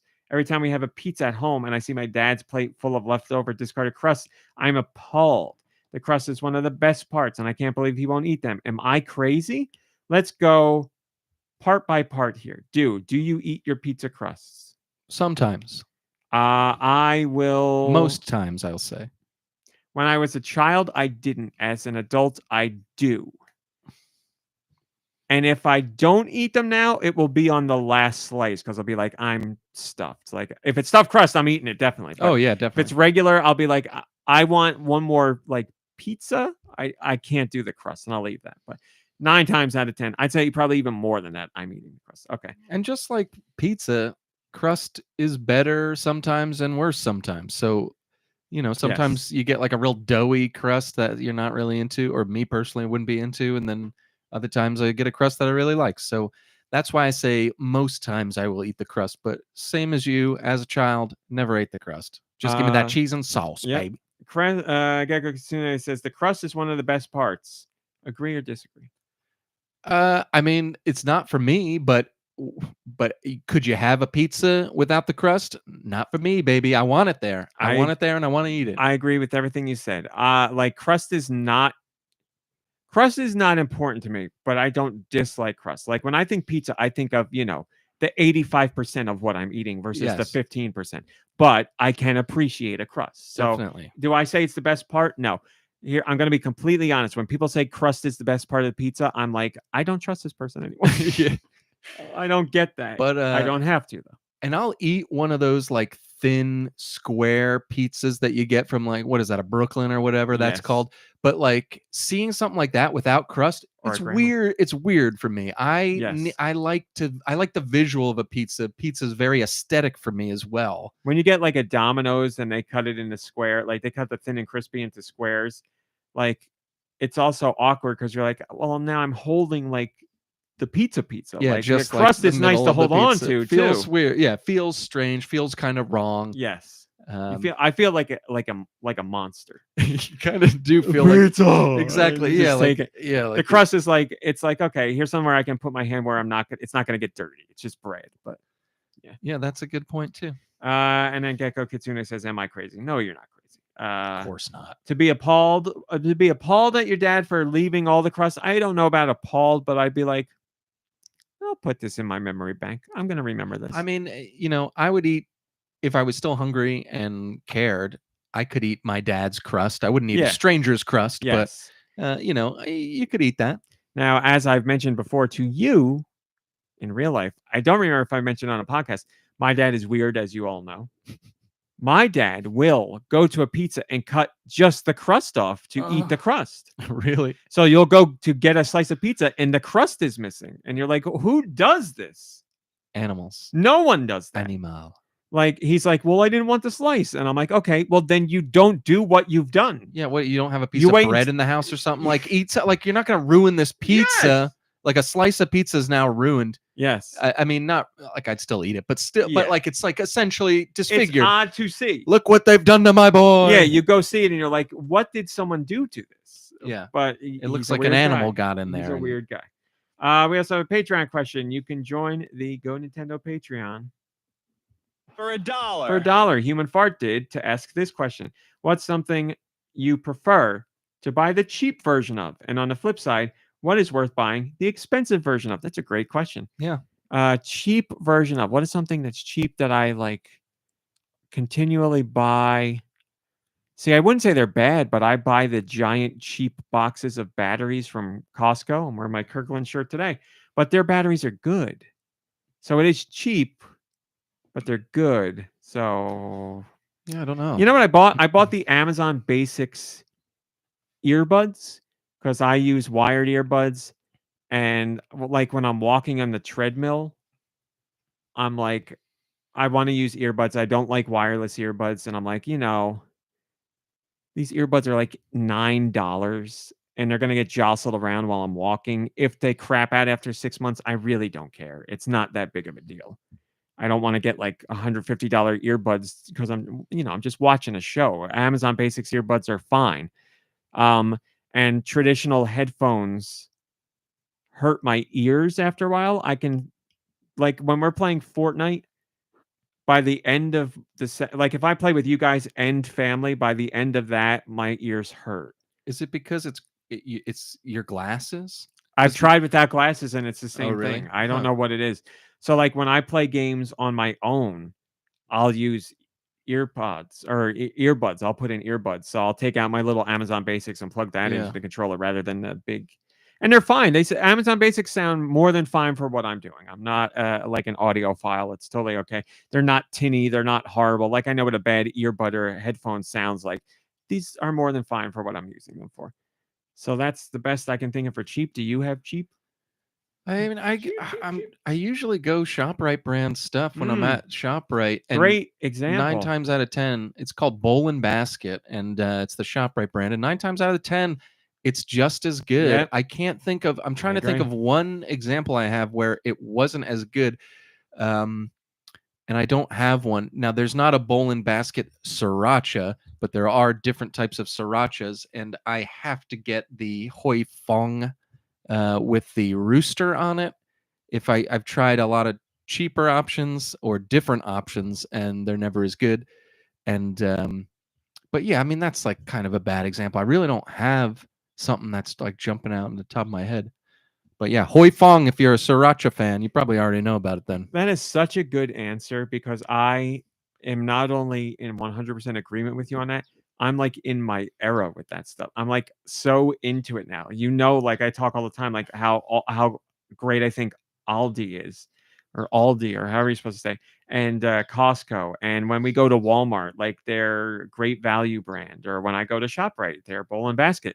I am all of like in the last few years, I've had such an eye-opening experience where I'm like, I grew up thinking like you get the name brand, and if you don't get the name brand, it's garbage, and like you should be shunned for. I would never do that to somebody, but I would always think that way. I'm like, oh, look at them, they're getting the garbage version. And now that I've I'm an adult and I want to save money on food, of course, but now that I've actually tried those things, I'm with you. They're as good, if not better. Yeah, than sometimes they're even better. There's a couple of their potato chips that I absolutely love. And I don't know. It started out, like you said, as trying to save money, and then it was kind of like, oh, these are good. One thing that you can't get a brand X of, in my opinion, is like Coca-Cola. You can never get, like, if you get a there's tons of sodas out there, there's tons of colas, and you might like the flavors of them. But if you want a Coca-Cola, you got to get Coca-Cola. Yes. You can't get a Pepsi. You can't do you can't mix a Pepsi with something, and it's just gonna be different. And so that's one specific thing that I don't drink that much soda, so it doesn't really matter. But I absolutely love Coke versus like a brand X. I could tell in a second, but.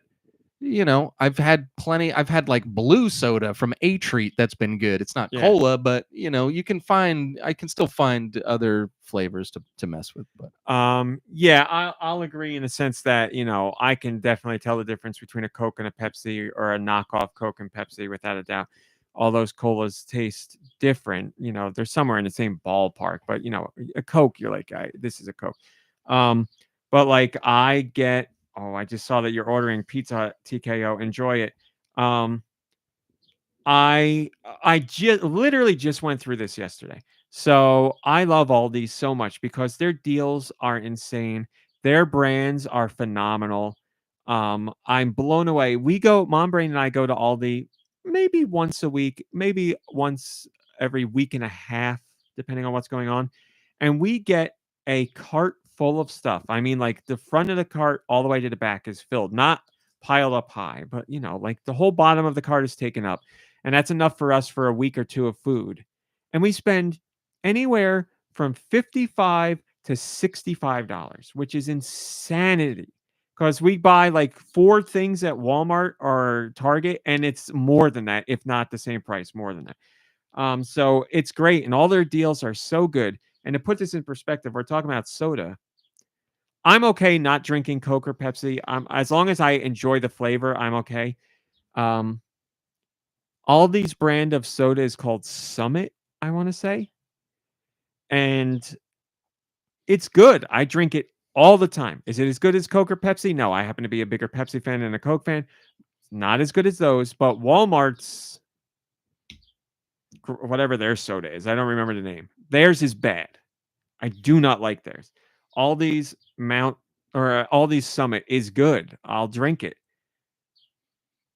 Their 12-pack of soda is $3. You cannot beat that price anywhere. That is They great. sell Coke and Pepsi. They sell Coke at Aldi, and their 12-pack is like $7.20, $7.40, which is like a huge deal. which is not bad at all. But when yeah, it's $3 still for more than 12 is double excellent. for their store brand, and it's good enough to the point where I'm like, I will never get another soda because this is good enough. Like 12 cans of soda for $3 is insanely good. Oh, That's yeah. a great deal.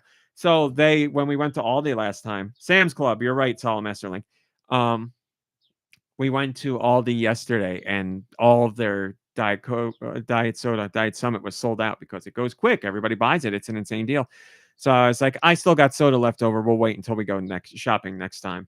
But we also went to Costco, and Costco has like a 36 case of Pepsi for $19, which is $17, which is a really good deal, but it's still nowhere near as good as Summit. And I was like, I can't do it. I'm like, I know this is a very good deal for Pepsi, but I can't bring myself to spend that much money when I know I can get a 12-pack for $3. So name brand or store brand stuff, man, try it. If you've been of the stupid mindset like I was, don't live like that, because there's some really good stuff. I was going to say, every duplicate that Aldi has of Little Debbie is as good, if not better. Like their cosmic brownies are better. Their honey buns, Mom Brain and I got Little Debbie, Tasty Cake, Hostess. We got like everybody's honey buns, because I heard that Aldi's brand were better than everybody's. So I was like, let's try them. Let's get them all. So we got them all. All these were the best by like a large margin. They were the best. And I was like, holy crap. So that started me on trying all their other things, like their fake Tasty Cakes and their fake Little Debbie cream pies, like all of them. Man, they're all as good, if not better. I've been blown away every time. I've literally worked my way through all of them. There's none of them I haven't tried, and I would get them all again. But yes, Super Sanchez, you're part of the team.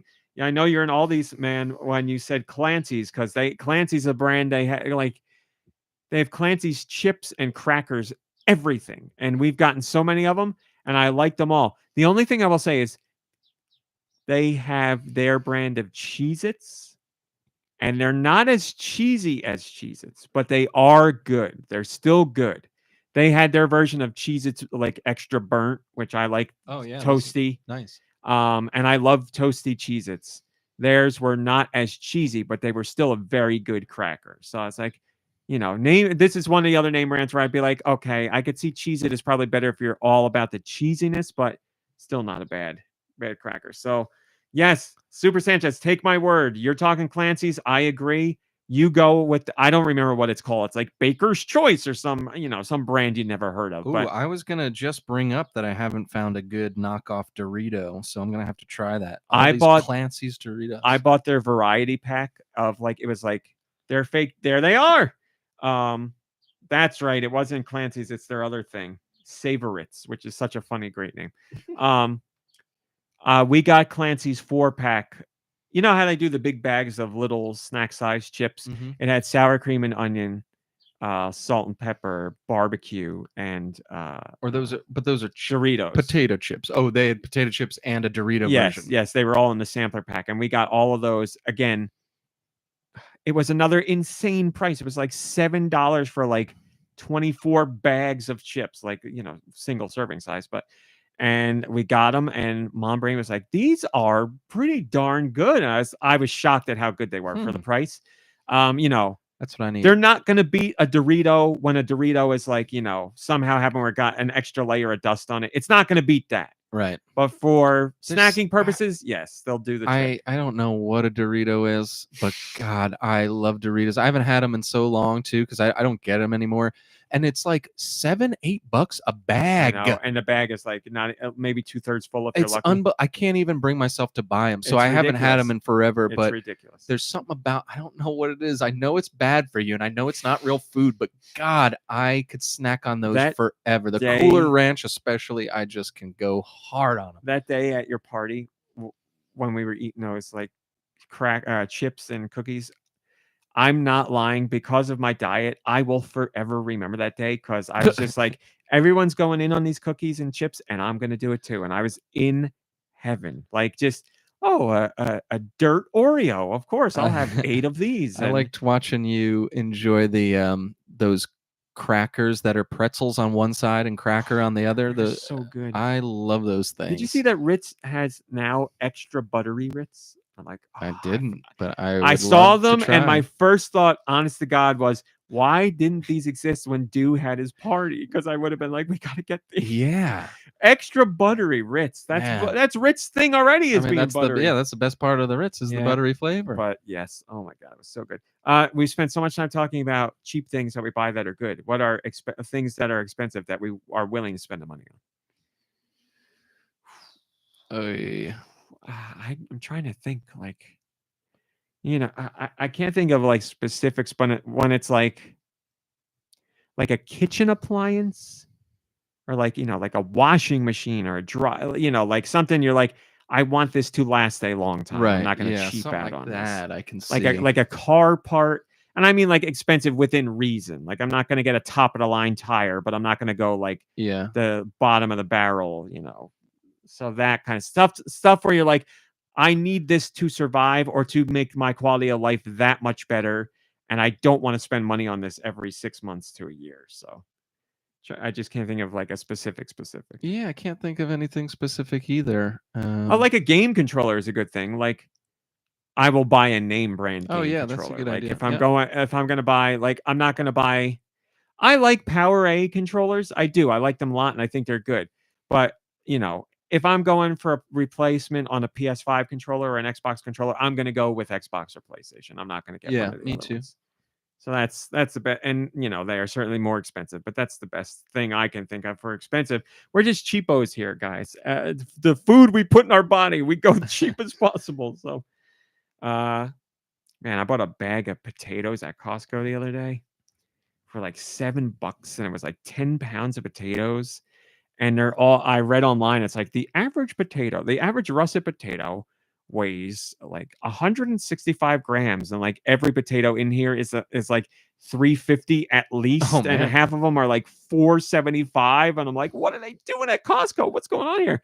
But how do you prepare your potatoes normally? So do you like to cut them into fries and fry them in the air fryer or something? I'm an animal. No, I'm just doing baked potato, but I'm doing the most half-assed baked potato. It's like jam a fork in it a million times, put it in a microwave for 4 minutes, flip it over, put it in a microwave for another 4 minutes, slide it open and eat it. That's it.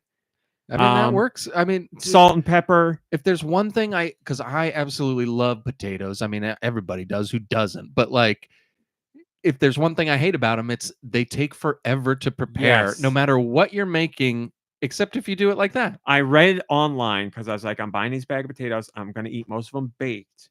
I was like, what's the best way to prepare them? And I was reading a whole, all these websites. And it's like, 40 minutes in the oven and 30 minutes in the oven or do it like, and I'm like, I wait all day to eat. I don't want to wait another 40 minutes to eat a goddamn potato. So I went on Reddit and I was like, best ways to pay. And this one guy was like, listen, I've done it all. He's like, at the end of the day, the way you cook them, it's not going to make that much of a difference. He's like, when I'm hungry, I'm hungry. I could wait 8 minutes or I could wait 40 minutes. It's just a baked potato. He's like, put it in a microwave. It's the best way to do it. Here's how I do it. And that's what I've been doing. I was like, the guy was right. Yeah. But do you put what butter, salt, pepper? I do salt and pepper. I don't do butter because I'm calorie crazy. I can't believe it's not butter.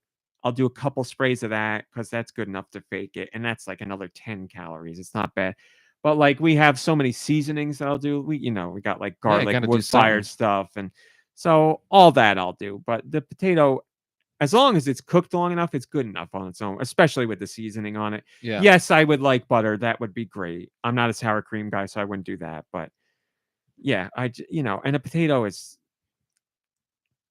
one of the few things I eat where I'm like, this is going to take a long time to eat. Like, you're not going to down it right away. Yeah. And I saw, let me say, somebody in the chat said it. Super Sanchez says, I've been getting canned potatoes because it's the cheapest form in my area. Yeah, canned potato. I was getting canned potatoes for a very, very long time, too, because they are so cheap. And one whole can of potatoes was 150 calories, and that's great. And I was getting, like, their Walmart's cubed potatoes in a can. And having that for like a dinner because it was a lot of food for 150 calories. And then I would get like maybe their little small potatoes in a can, which was the same thing. But then I saw the bag at Walmart and I was like, God damn it, Costco. And I was like, this is an amazing deal. And I love baked potatoes. So that's the way it went. Oh man, that's great. GekkouKitsune says, we grow our own potatoes and buy sacks of them at the store, but they're usually bad inside with black spots. Yeah, these potatoes have been really good, actually. I've never bought a sack of potatoes at Costco. They've all been good so far. Boy, this is my life. I love deals, and well, I do love food, but I love deals. All right, that's it. That's it, and that's all. Do you? Sorry, I wasn't listening. We're not doing music because Mom Brain's not here. We did it all. Thanks. Man, I got so Very hungry true. talking about this. By the way, we got some fun snacks that you should enjoy after the podcast. Ooh. But that's it, right? We don't have anything else? There's one more thing. What is it? It's exciting news, folks. Ladies and gentlemen, Deux Views. Oh! It's never news. Rumor of the week with Deux Michaels. So, I thought it was starring. ladies and gentlemen, you may have heard of a little show called GoNintendo Podcast. And at the end of each one, You may have heard of it right now. I get little spiders and flies to creep all over the webs and come back with some rumors, video game related, Nintendo related, that only I can disseminate to you, and you will only hear it here first. 9 times out of 10, or actually 10 times out of 10, the rumors are rumors, but we're doing something new But I've seen everything. this week. And we got a trumer for you. This is Oh my absolutely true, ladies What and an gentlemen. honor. So, Once in a lifetime. so start your recorders now, because I ain't saying it twice. Start your recorders. So we talked a little bit about Doug Bowser earlier today, and we found out that when he was talking with the team about the NES World Championships Gold cartridge editions, he actually misheard. So what he did was he painted his privates gold, and he dropped his pants and revealed the gold cartilage. Oh. And then somebody on LinkedIn gave him heck for it. Well, rightfully so with that one. If it was Chad, I'm going to side with Chad for that. But What rules, you sons of bitches? yeah, so, well, you know, So nobody's perfect, all right? Doug's keeping very busy at Nintendo. Well, he's there. Doug, what projects are you working on? Oh, I got something. Don't Gold cartilage, don't worry about it. Did he say cartridge? This is exciting. I must have misheard him. He definitely said cartridge. I'm not going to check up on it. Well, thank you for that very true story. I appreciate it. My pleasure. And that's it for today, everybody. We had an hour of solid, stupid stuff in the beginning. We had an hour of solid Nintendo news and impressions on games. So we had a good one today. Next week, we'll be back to our regular time, hopefully with our regular people. But thank you for putting up with just me this week. Hell I yeah. appreciate. Oh, of course, Josh and George too. No problem. Thank you to everybody in the chat. Thank you. Hopefully I wasn't too out of sorts, even with my warning. I tried my best. But that's it. Thanks for watching. Thanks for listening. We'll see you next week. Goodbye, everybody. Goodbye. Goodbye, everybody. Goodbye. There was something I was like, I should remember to save this for the after show, and After. it's gone. Well, I It's gone. watched. Thank you, Malik. I appreciate it. I watched Iron Claw Oh, did you? on HBO Max, or just Max, last night. And you managed to pull yourself out of bed and get here today. Yeah, wow. Very emotional movie. I did end up crying towards the end there. Oh my goodness. There's one scene in particular where I couldn't do it. I couldn't keep the tears. The from movie flowing. like fights you the whole time because there's plenty of scenes where you're like, this is so sad and so depressing. And even if you're trying to hold back, there's certain moments and scenes and conversations where you're like, please stop. I can't. Like, you get broken down throughout the movie. Yeah, and I didn't know anything about it before the movie came out, but when the movie came out, I looked into the story and read about it and watched a documentary about it. And so I knew quite a bit about it going into the movie. That actually made the movie not as good to me, just because they had to leave out so many things. And you talked about this when you watched it. It's still a great movie, and it's, as far as those movies go, those like biopics or whatever they're called, where they're all the most formulaic crap you've, like, you know, it, like this isn't Elvis or this isn't Johnny Cash. Like, these are guys that you may not have heard of. Yeah. And that's what made it a little more interesting to me, because it was didn't feel so by the numbers as those movies generally tend to be. I knowing the full story, I wish it was, and this is something I believe you said when you first saw it, I wish it was like a 10 episode show or an 8 episode show, because I wish they left out a whole brother, and it's just as tragic as everything else that happens. The story on its own is so depressing that if you just told it to somebody, they'd be like if you wrote it as a movie, just a regular movie, everybody'd be like, this is way too over the top, and no one could ever believe with this it. You're like, actually, this is a true story, and the real story is worse. It's even worse. Yeah. And there were just some things that felt, I mean, the pacing of the movie is really good. It's about 2 hours and 10 minutes. But the pacing was good, so I don't want to say it felt rushed, but there were just some things that I wanted more from. Like there was a little bit of butting heads between two of the brothers that kind of it felt like it came out of nowhere, and then it never really gets nothing. I mean, they're moving along through their lives so quickly that they didn't really have time to kind of flesh that, like to kind of resolve that. But it's, the brothers are so close, and their relationship is so well told on the screen that it doesn't feel weird. Yeah. And I could talk to you more about it without spoilers later, but like there were a couple moments like that. I thought they put the dad in a decidedly good light, and he's not the good guy in the movie, but personally I thought they went easy on him. There were some things that made him seem like a decent guy in certain parts, and I'm sure everyone has those parts, where he doesn't. I mean, the man is horrendous, but there are parts where you're like, yeah, I don't know. I felt like they gave him a lot of justice, and the mother too. Like they kind of, I felt like they did her dirty, because she's different in the movie than she is in real life, as far as I've read.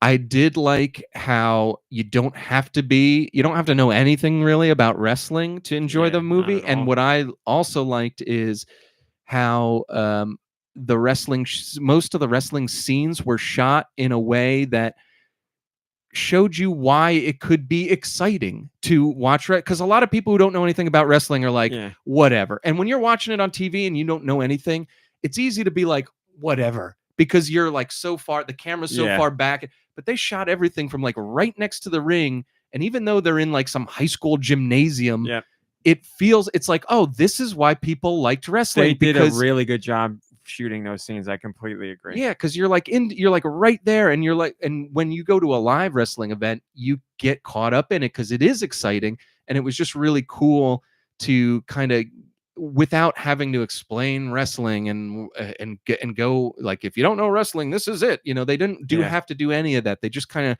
the central story was the family, but you got the wrestling bits. You got why wrestling was exciting and important. And there's even, they don't dwell on it, but there's a scene where his girlfriend's like, it's fake, and he, instead of being like, that's an open hand slap, and like he like explains to her what becoming a champion means. He's like, it doesn't mean that I worked any less hard because it's scripted. And I mean, that's not how he talks, but like I thought I loved all that stuff. As much as I love the bear guy, he was fine in it. He was just fine. And I love the guy who plays the dad. He was just fine. Zac Efron was the star of this show. I've never killed it. I've never thought one way or the other about him. I've seen him in a bunch of things and just thought he was fine. In this, he's really, really good. You could tell he really put a lot into this role. It seemed like he found out, or he had the chance to audition for this movie, and he saw it as he's like, I could really, this could be something for me. Like, I could really do something here. And he definitely did. I haven't heard anyone really talking that much about the movie, or even about him, or even the movie, but I hope he gets more chances to kind of shine. I don't know what, it was a perfect role for him maybe, but man, he was very moving in it. And arguably he might have the most tragic brother to play. Yeah. And wow, His scenes at the very end are forget it. rough. I was crying. I was Yeah. crying my eyes out at the end with that one scene in particular in the backyard. But yeah, it was a really good movie. I enjoyed watching it. I like I said, biopics usually annoy me. Not all the time. There's a ton that I like too, but like it's got to be very specific. It can't just be like, oh, this person was popular, let's do it. Like, Yeah. you know, I'm sorry, I'm not interested in the Elvis movie, and I do like Elvis. So I don't know. I liked it. I liked it. I wish they could have fleshed it out. It really, and I never say this, I want things to be shorter, but like I wish it had like 8 episodes, because I feel like it could have done a lot with the interpersonal relationships with the kids and with the father and the parents, because they don't really, I mean, you see that the relationship is fractured and sick and gross and scary, but they don't, I don't know, they like, I wanted more communication between the brothers about that, and I wanted more, like I wanted the 5th brother in there, because I think that's a hugely important part of it. I mean, that's arguably one of the most important, like, because he was like the youngest one, Yeah. and like the last 2 brothers especially got pushed by their father into some stuff that they didn't want to do, and like I don't know, I think that would have gone further in showing just how despicable the man was. Like I can't believe they let the father go with he doesn't seem as bad as I feel like he was in real life. But you know, I watched a documentary on YouTube, I forget what it was called, but like they didn't really go hard on the father in that either. And I don't know, maybe they just, because he was like an ex-wrestler, and they didn't want to like disparage the name or something. But I don't know, like it was rough, you know. And I had personally, I had a relationship with my father where he wanted to vicariously live his sports dreams through my brother and I, to a way lesser extent. Like, so like I have nothing, I almost feel like after watching this movie I have nothing ever to complain about, because I had a really good relationship with my dad otherwise. But just knowing the little bit of stuff that I know now about myself that has formed because of those things that happened when I was a child, I can't even imagine being in any one of their shoes. Yeah. Those boys went through such hell with that man, and it's crazy that it's just a story now. Like there's nothing that can be done. It's just like it happened, it's over. They could just talk about it, and that's it now. Well, and it's like, holy crap, I hope somebody sees this, or is now aware of the story, and is like, maybe I'm parenting wrong. Yeah, like, I'm sure it has had that impact on at least some people out there. Definitely, I'm very sure of that. And it was moving. It's good to know that the Von Erich family now, like they all have their stuff together, like, and they take mental health very seriously, and like they're still active in wrestling too, and like the younger ones are starting to wrestle now. Like they're, so you know, it's a horrible situation, but you know, 30 years removed from all that stuff, it seems like the family has like finally gotten to a better place. So that's good to know. But yeah, they actually advertised it last night on SmackDown. The whole outside of the ring was for, cool. And they had like on the electronic screens, it said the Iron Giant, the Iron Claw on Max, and they talked about it a bit, being like you could watch it and see the Von Erich family and what they went through, blah blah blah. So that was cool. And this didn't, it's such a small part of the movie, but you talked about it, and everyone's going to talk about it. The Ric Flair they got was terrible. He's terrible.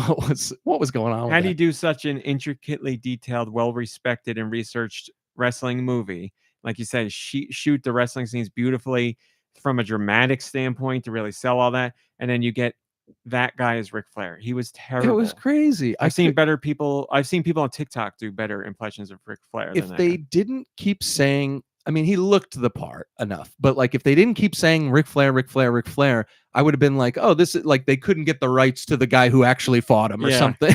Like, so they just made up some weirdo. Yes, like he's that bad. It was really bad. I don't know why they thought that would work, but and I don't know what, like, it could be one of those situations where it's like, well, as an actor, I don't want to come off as imitating the person, so I'm not gonna watch any of the footage of them, and I'm just gonna do like I'm an actor. That's why you hired me. But like, I don't know. I feel like if you're doing a specific like promo for a wrestling thing that actually exists, you might want to at least take a look and be like, maybe I'll try to at least sound like them. I guess maybe they were thinking the majority of people who see the movie won't even know anything about Ric Flair, so it won't make a big difference to them. But there's going to be like a dedicated group of people who see this movie and they're going to be like, what are you doing to Ric Flair? Like, regardless of who he is as a person and how he acts, like his wrestling promos are legendary for how like unhinged and over the top he is. He's got like he's got a style that's influenced so many people, like